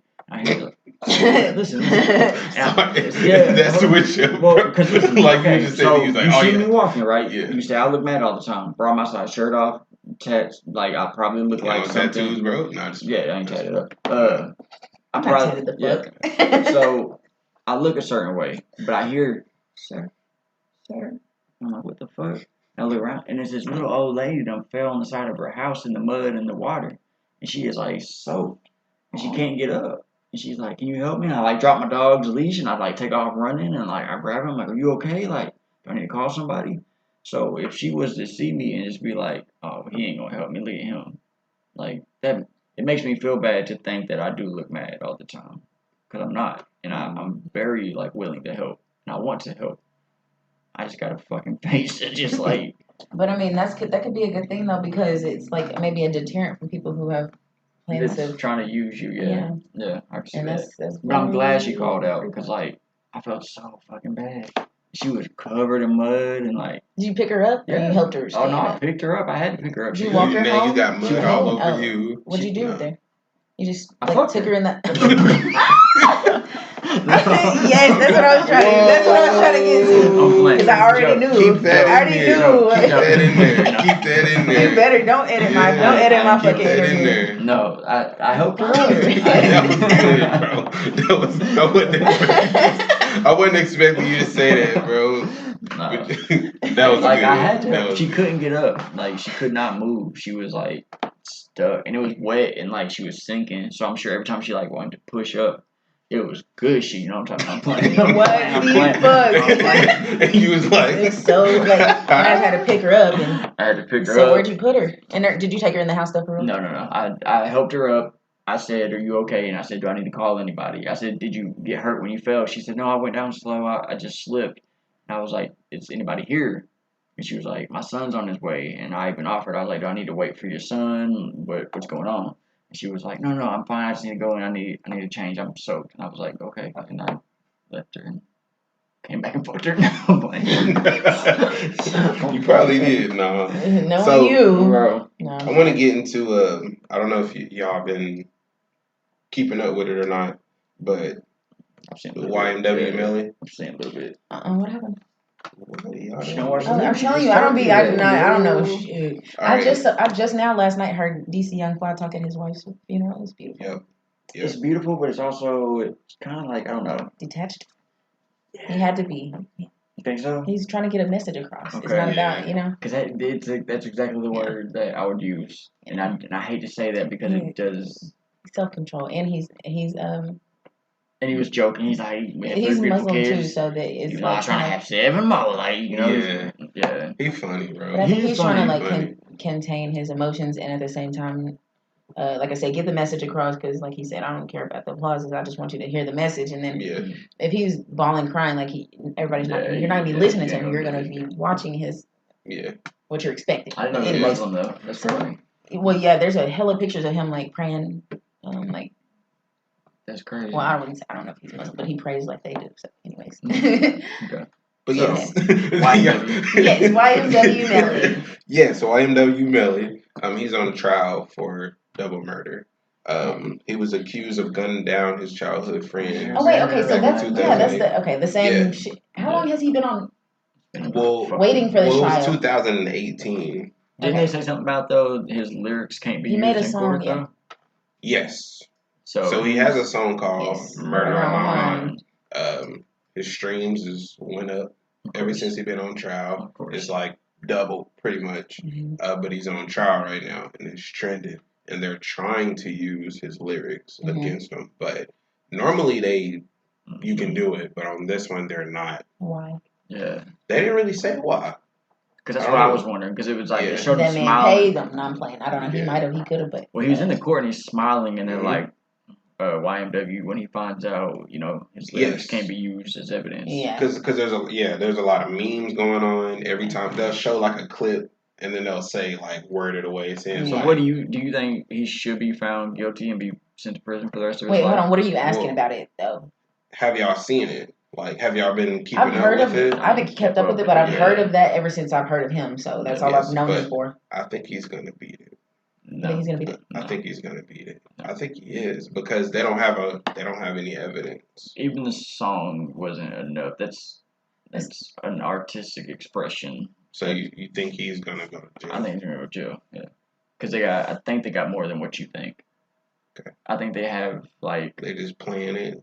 I think they have like text message actually. Yes, of him they did. saying he did it Yes, after he did it. I seen that. So they said that he was They pulled up text messages from him and his mom. Yes, that's what I'm saying. He told his mom he was like, I need like a Glock 9, and then she was like, like color and like all that, and she was like, I'm gonna go buy it. And then it showed where like he like sent her the money and like everything, like you got it, and she was like, yeah, I got it. That is so fucking yeah, stupid. man. That is so. Like, I mean, I don't know. I'm a forensic files fanatic, like obsessively. That's crazy though.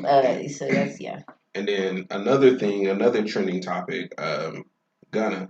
His whole thing with like YSL, his snitching allegations. Yeah. Well, he just dropped an album, and it's actually number 1 on, I'm not surprised. on Apple Music. They want to go for what the drama is, not the loyalty to Young Did you see the one when they're in the club and his song comes on and the club dies? What yes. song? I don't even know the song. Yes. Where was it? It's one of the new ones though. It's one of the new ones off his new album. Bro, they play it. Talking about Gunna? Yeah. Okay. It's like a strip and club. they like didn't. They stopped. Hell yeah, because everybody fucks with Young Thug. I fuck with Young Thug. Like I'm not listening to no Gunna shit. Gunna too. I'm not fucking listening to none of his shit. I'm not gonna support him at all. Okay, so did you why hear do you support Young Thug? Because if he did all the stuff. I'm not saying that I necessarily support Young Thug, but I don't support people snitching on the people that they were in the fucking shit with. If you're gonna sit here and do the shit with me, why would you? Hear? Like, yes. Yes, ma'am. Yes, ma'am. Like yes. They said, like, are you fucking YSL again? Bro, you should be sitting right. If you like, was sitting right there beside him when it was time to do the dirty work. Yeah, they was asking about like all the stuff that they was. That went into yes, detail. Ma'am. First name, last name. Yeah. Like you might as well say his middle name. Like I can't respect that just because it's. If you're doing the dirt with me, don't turn around and try to get a deal, and I'm still sitting here. Yeah. I'm not. Yeah, I'm surprised he's still alive. Honestly, in my opinion, man. Well, look at 6ix9ine, same thing. He's the biggest rat, and he got a lot of fucking money though, because people are going to support whatever is controversial, whatever is drama. They support the drama. If it's fake, if it's drama, if it's. He is one that when he was doing that whole shenanigan, like going to O Block and shit. Bro, there was a point in time when I was waking up in the morning. Checking World Star to make sure, to see if somebody got him, because I knew it was coming. Yeah, like once he started beating with Chicago rappers, they don't forget. That's the thing. People think that people forget. They beat him up. They didn't kill him though. You right? Yeah, they didn't kill him though. Motherfuckers is out here dying for nothing. People are dying off of people thinking stuff about them. Yeah, you have no proof, but you think this, so you're gonna take this man. Yeah. So you 100%. I mean, against like snitching. I mean, yeah. If you're, yeah. Why would you do that? Wait, like, hold on, wait. Let's clarify. Because, snitching in certain situations, like, okay, if somebody's child gets murdered or something, like somebody's raping kids or like anything dealing with kids, fuck that. I don't even fuck, because I'm not gonna ever do any crime against a child, so I'm not gonna fucking protect you. I don't do anything with kids. I'm not. If you're involved in the act, right? If I sit here and I'm doing this fucked up shit to this kid with you, I'm trying to hide the shit too. I'm gonna turn around and telling you, like. But then again, if I'm that type of person that would hurt a child, then I really don't have any morals anyway. So nothing. No morals anyway. So. I mean, it's really to be expected at that point. Snitching, if you're involved in it, I agree. You shouldn't do, because if you was involved in it, hold on. Let's play this scenario, because I always do this. I look at shit from every angle. What if I'm involved in it, but something happens that I didn't plan? Say we go in to rob a store, and you was there. So whatever happens, you're responsible for it too. Even if you didn't shoot the gun, you went in there to rob dude. So if he dies, then you. What if you agree? You was good with all of it. You agreed to be there. If you agreed to be there, and not saying that everybody has to lose. Like y'all might have a plan that someone said, okay, if we go down, then you need to take care of us, and you know that this person is going to handle business and whatever. But like, if you agree to drive, if you're taking a deal for yourself and you're fucking everybody else over, that's what if wrong. You say we're going to this place, we're going to rob it, but we're not hurting nobody. Yeah. And then they get in there and they start shooting everybody. You agreed to be there. But you also agreed to not hurt nobody. No, and they told you flipped the they would. They switch, didn't. That words is words. Words is in the air. That's. You be like, man, I told you we They might wasn't have. They supposed to might shoot have. nobody. Like that might have been. Well, I just plotting. came in, I just started blasting. They might have been plotting to set you up the I whole told you don't time. shoot nobody. You still got to take the charge. They could have been. I mean, say what you did. You don't have to talk about nobody. Y'all want to still lock me up? Y'all still want to lock me up for what somebody else did or didn't do? You can do that. I mean, I'm just telling you what I know. All I know is this is what I did. Anybody else, and it's kind of like, oh no. At that point, it's kind of like That's weird because you could be like, it was only two of y'all. So if you didn't do it, then you must be dry snitching on him. Well, all I'm saying is, this is what the fuck happened. Especially if you switch up on me in the middle of this fucking mission that we're on. Like, bro, like I'm pissed off because you changed up. So I'm still not gonna tell on you, but I'm not taking credit for your shit. No, you see this a lot with the hip hop community. A lot of the snitching. They had an incident where 50 Hell's Angels bikers were arrested, and they all got to go free because nobody talked.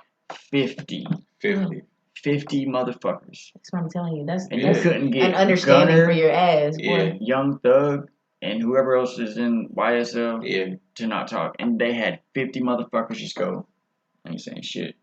All it took was one. Loyalty. One. That's all it took. And the roll of that dice is fucking one of them's gonna talk. And they all got to go free because nobody would talk. It's crazy how like the police can legally lie to you and say, "Well, we got you on camera doing this." Well, they can tell you that. Well, you know, your friend said this. Yeah. They can lie. They can tell you whatever they need to tell you. And they tried it with the Hells Angels, and they said, "Okay." Well, yeah, I'm glad. Yeah, boy, they gave no fucks, and all got to walk out. What is that? There was a movie where they did that, and they was all laughing at the cops and shit. I don't know what it was. Anyways. There's a few of them, but there's fuck. I hate it. There was another thing that Casanova 2 times. Yeah, okay, talk about that. Because you texted me about it. Is Casanova 2 times? Is that Casanova? That's just his. Yeah, 2 times is just like the real big, dark skinned black dude, right? Mm-hmm. Okay. Yes, the rapper. Well, when you say 2 times, I was like, who the fuck? That's what they call him too. They call him 2 times. Okay, I know like Casanova. that's like a. Okay, well, he's actually a good looking dude. Like, no homo. You want no homo. No homo. Show me what he looks like. Casanova 2 times. Casanova? Yeah. He's a rapper. Okay. I believe he's from New York. I think he's a New York rapper. He got some pretty good songs, but he actually he's on a RICO charge. He's a part of a gang. I believe the gang is called like Gang Nation. I believe. Big too. Like. Yeah, he big. I think it's called like Gorilla Nation or something like that. But he actually got sliced in the face because like when he was trying to get released, he told them, he said, "I'm not a part of the gang anymore. I didn't do this. I didn't do that." You know, because he's considered like a street dude. But he tried to say like, "Man, I ain't a part of the street. Like this was all for like, you know, like entertainment. You know, it was fake. I was putting on a facade and stuff like that." And like they tore him up, man. Like they in jail, they sliced his face up, like they beat him down and everything. I mean, that's the dangers of pretending to be somebody that you're not. They gave him a $150. Yes. Yes, his face is like they showed an after picture with his face and like they got him on one side. Yeah, slice his face up. Man. They didn't get the other side. Yeah, but why do people look fucking cool, bro? What do people like? Why do people put on like those type of facades? Like, gang. Because life, of because that's what people are expecting. Like, they're more cool now. Made him look fucking. They're more. Thanks for the $150, bro. But no, dope as fuck. It's just everybody's not strong enough to be themselves with all the pressure going on. I mean, like it's just like fucking junior high shit. Gang. Yeah, we part of this, we part of that. But then when stuff hit the fan, they get real. So you don't really want to fight. You just wanted to talk about fighting. I didn't say it was part of the game. But it's like a lot of rappers are doing that. You know, and they because they want to get set free. Like, if you be like, all right, like, now you're facing 20 years, 30 years. What's going to happen to you when you get free? Is your freedom worth not actually being free? Because you can't, like, move the way you used to move. Look at 6ix9ine. Can't even go to a fucking gym. Getting stomped the fuck out. Would you rather, like, stay in jail or be free? I would rather do shit. That's why I don't fuck around. I would rather make good decisions in the beginning. Let's say you were a part of that. And it was like, all right, facing 20 years. Would you be like, all right, I'm going to take my 20? Or what? Or they'd be like, all right, cool, snitch and then get out. And then... Who I get caught with? RICO charge. I mean, no, who though? with like my people. Your people, like your gang affiliation, your gang buddies. I can't even put myself in the situation, bro, because I had kids so young that I was like, oh, I'm done with this dumb shit. Like, and I did the dumb shit too. So like, pretend put my you dog didn't in have Yeah, kids. pretend you didn't have kids. Pretend I didn't have you was kids. deep And I'm the in a streets. gang. Yeah. Pretend you're Sean. I'm taking the time. And you're pretending to be a gangster. You don't have any taking the time. kids. Yeah. I'm taking the time. Taking the time? Yeah. That means no more. Because I have nothing. No more old ladies in, I ain't in got the kids. mud. I mean, No more. I'll get something in jail, I'm sure. I mean, hey. Some guys. Yeah. Some guys. 20 years, you're gonna be loving a man. Okay. I mean, 20 years. Hey, look, people will adapt you to 30. Some crazy shit. You ain't getting out until you 60. Well, you just did some terrible math. I'm just saying, they might throw some other watch 20 years. 20 years, 30, get out at 60. My bad, y'all. 50. God damn. You ain't getting out till you 50. I don't know. I can't. I would like to think if I'm being involved in something and I made the decision to be a part of this, that I would take my responsibility. And I don't Gunna was part of the shit when the money was good. Right. You part of it when the parties is going on, but now you want to go home. But now his album's #1, so it's like, did it really? So going back to that, so now his album's #1. Did it really like affect him any? I don't think so. It will when he ain't able to enjoy the fruits of his non-fucking labor. Yeah, that's crazy that his album is #1 because I was like, what? I think it's back to it's #1 because people, like when I told you about, like when I watch Floyd, I watch him fight to lose. Mm-hmm. I think people are checking in on it to see if it's gonna flop. But because 6ix9ine did it and his stuff was like, his stuff went down. Like he did what? He dropped like an album. Yeah, he dropped the album and the Spanish one. It didn't get the numbers like how he usually get. You think it's because it's Gunna? I don't even know anything about Gunna. But who is he like besides the Name sidekick? I mean, Gunna. I know him as a feature on so many songs, but not. Do you know the song with him and Lil Baby, Drip Harder? No. You don't know no song by him? I guess not. That's what I'm asking. Name a song. Drip Too Hard. He got one called Drip Too Hard. Yeah. That's like his most popular. Okay. I definitely. See, I thought that was fucking Lil Baby. Yeah. I don't know anything about it. I just know him featuring. I can't tell who the fuck. I thought that was Lil Baby song the whole time. Yeah, that's probably like his most. Because didn't that come out at the same time like Lil Baby came out with Pure Cocaine? Mm-hmm. See, those two songs is like so similar. See, she named about something else. Yeah, but that's the song. This is what came to me. Yeah. I don't know none of the songs y'all was talking about because I don't keep up with. I mean, I listen to certain people and I don't. Who's your favorite? Who you listen to? My favorite artists, like rappers or anybody. Yeah. Rappers. Big Crit. I got to meet Big Crit. Shout out Big Crit. Yes, we took pictures and everything. Well, we took pictures and everything. Like I love that. That's one of my favorite. Yeah. I went to the concert in Little Rock at the Rev Room and like paid for a meet and greet ticket. And then I actually after the concert was over,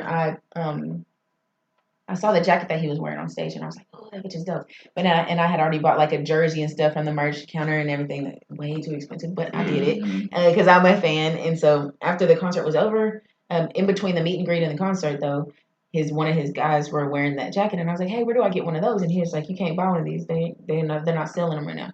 And I was like, "Oh, well, can I have that one? Can I buy that one then?" So I think I paid him like $150 for that motherfucker off his back. And then, but after I paid for it. He's like, you know that was his jacket, right? I was like, stop fucking lying. You ain't got to lie to me. I already paid for the jacket, bro. Yeah. And he's like, no, for real. That was his. Okay. All right. I'm about to find out. Yeah. So I put the jacket on, get in line, meet and greet. I was like, first thing I said to him, is this your jacket for real? He was like, yeah, this is my jacket. I was like, give it back. Give it back. No, then this lady afterwards, after I met him, we took pictures, like we took a regular face forward, and then I turned around because on the back it says, if it don't touch my soul, then I can't listen to it. Yeah. Is what the back said. And it was like this weird material. Anyway, so we take a picture with me facing around too. And after that, this lady was like, where'd you get that jacket? I was like, I bought it. And she was like, they're not even supposed to be selling those jackets. This is walked off busting at somebody. That's a dope story, though. Yes, I love it. I like Big Crit, too. Yeah. So we, that was one of my favorite experiences. But yes, Big Crit is one of my favorite. I love, who do I gotta look. I gotta look because just rap. Dude, play who you Yeah, or just Okay, who I overall. listen to? Yes, Yeah. yes. 'Cause that's gonna Okay, be I gotta so do easy. it. Can I do 8 Is or it 10? different? Do- Is I it got like okay. So I got Do the top, yeah, whatever you want to do. Well, I still listen to Tupac on a Of course, regular. yeah. I listen to Wizkid. Like I love the whole okay? African, Yeah. the Nigerian, excuse me, Hmm. music thing going on right now. I listen to J. Cole is my all-time favorite, number one, Cole. the best rapper on the planet Earth, whatever. Why? I love Brent Fayez because Why? he's J. so Cole, genuine. Like he's genuine and he is smart as fuck and he's a good he He has a only good listens soul. to Radio Code. He don't know nothing about. Yeah, you You don't know haven't met nothing. all the Coles. You don't know nothing But yeah, about no. fucking Lost Who did I say? Feelings, Who did I say already? Okay, Dreams. who Yeah. You else? said Big There's Crit, Wizkid, Crit, J. Wizkid, Cole, Tupac. Tupac. Yeah. I like there's this new guy that I found. It's one of the Nigerian rappers or not rappers but singers as well.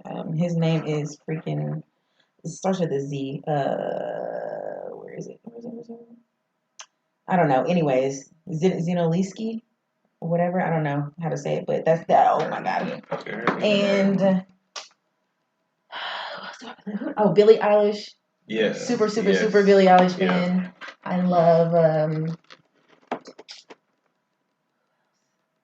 I don't know. There's so many people. I listen Does to it so many. change, Oh like, yeah, by, like, the Morgan day? Wallen. I love Morgan I like Wallen Morgan Wallen. so much. That's so Definitely a funny fan. that you just said that because like I've been hearing all the hype about this dude and I just went and checked out his album and Man Made a Bar. I cannot stop playing that He's fucking awesome. song. What's it? Awesome. Man Made a Bar. Oh, is that? That's what it's called. He talks about how God made a woman, the woman broke your heart, so God made her, man made a bar. Ultimate heartbreak songwriting as he tried to they tried to cancel him because he said the N word. Oh yeah, and he said it like not the way you should say it, but the way you should say it. Like with the ER at the end? No. Oh. No, he was drunk and his friend was on the ground. He said, "Man, somebody come get this pussy ass."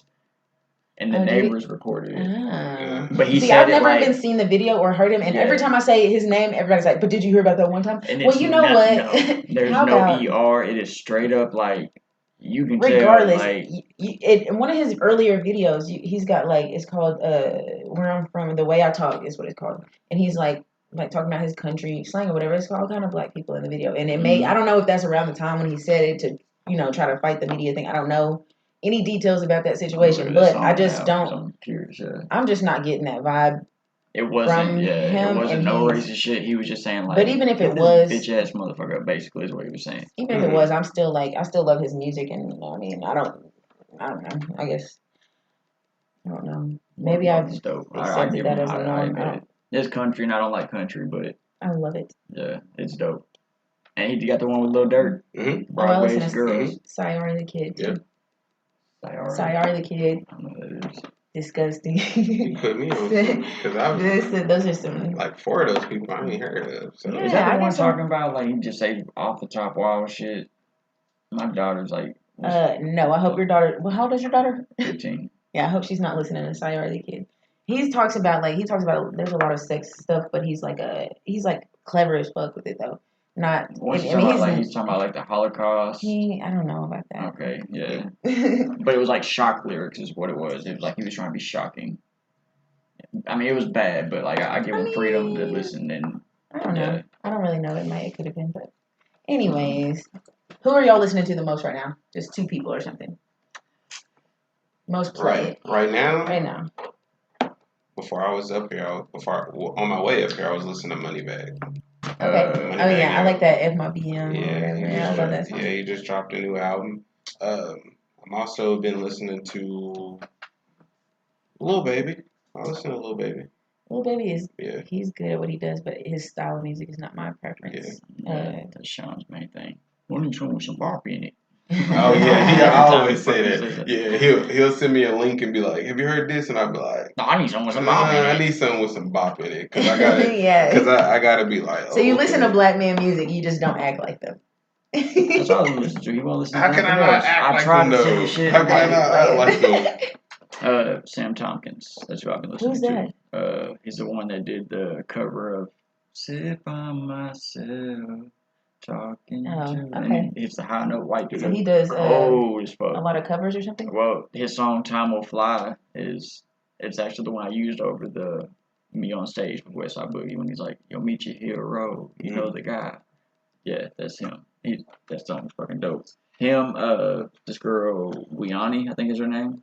She's kind of country, a black country artist, but she's dope as fuck. And her song "Flowers," yeah, I like it. Have y'all ever heard of Phora?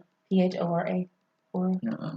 Good guy. He sings. He's a lot of like love stuff. Like I used to love R&B, and then I got like into rap because at first I didn't really like it, and then now I'm more like a mix. Like it's gotta be you gotta be doing both for me to help with it. You should check out some folk music. But I was listening to I was thinking on the way over here I was thinking about that ASAP Ferg song and how I was gonna talk about it, and then I was like, oh yeah, ASAP Rocky got a dope ass song too. That fucking problems, the old ass song. That shit fucking still rocks right now today. I swear. Work is the hardest shit Ferg ever put out. I've been like the remix. Yeah. Schoolboy Q with a pound of the purple. Yeah. Put in work. Yeah. That shit is so hard you can light up the Oh yeah. One more shout out to Salso Body. Yep. If you haven't heard his music, you should. Man. That's my best friend. That's I hope to do a lot of more projects with him. I mean, I have taken pictures, so I didn't say his name earlier, but he is like one of my favorite all time up and coming rappers around this area. He's not from here. He's not from here. He was here for a few years now. He's in OKC, but he's definitely has. I would like to get Salso up here. So fucking lyrical. So, and I sound like a fan right now, but I really am a real true fan. Like he's super lyrical. Like I'm not talking. I'm not gonna. You what? I got a song with him. Do you? Yeah. What's I'll let it you called? hear it. I'll let you hear it. Yeah. Yeah. Yes, but lyrics, bro. He's writing lyrics like a. So you got Brad real quick. Love you, Salso. He hard. Yeah. Yeah. That's it. We got 5 minutes. What you got? Anything to close that on? That's it, man. Plain Jane Precision on Instagram. Anything else? I'm on Instagram right now. I'm currently working on getting back up on Facebook and whatever other social media platforms I need to get on. I'm getting on my stuff. So make sure y'all be looking for me soon. I'm about to when I hit your timeline, I'm hitting it. So be ready. You're gonna be like, I'm tired of looking at her ass. Precision. Check it out. Like, y'all ain't gonna be disappointed with the follow. I guarantee that. Other than that, y'all. And if you are, let me know. We can fix it. Whatever. I'm down for good business and good products. They don't like it. Good business, good products every time. Hit her up, man. All right. That's it. 50/50, episode 8. We out. God is good.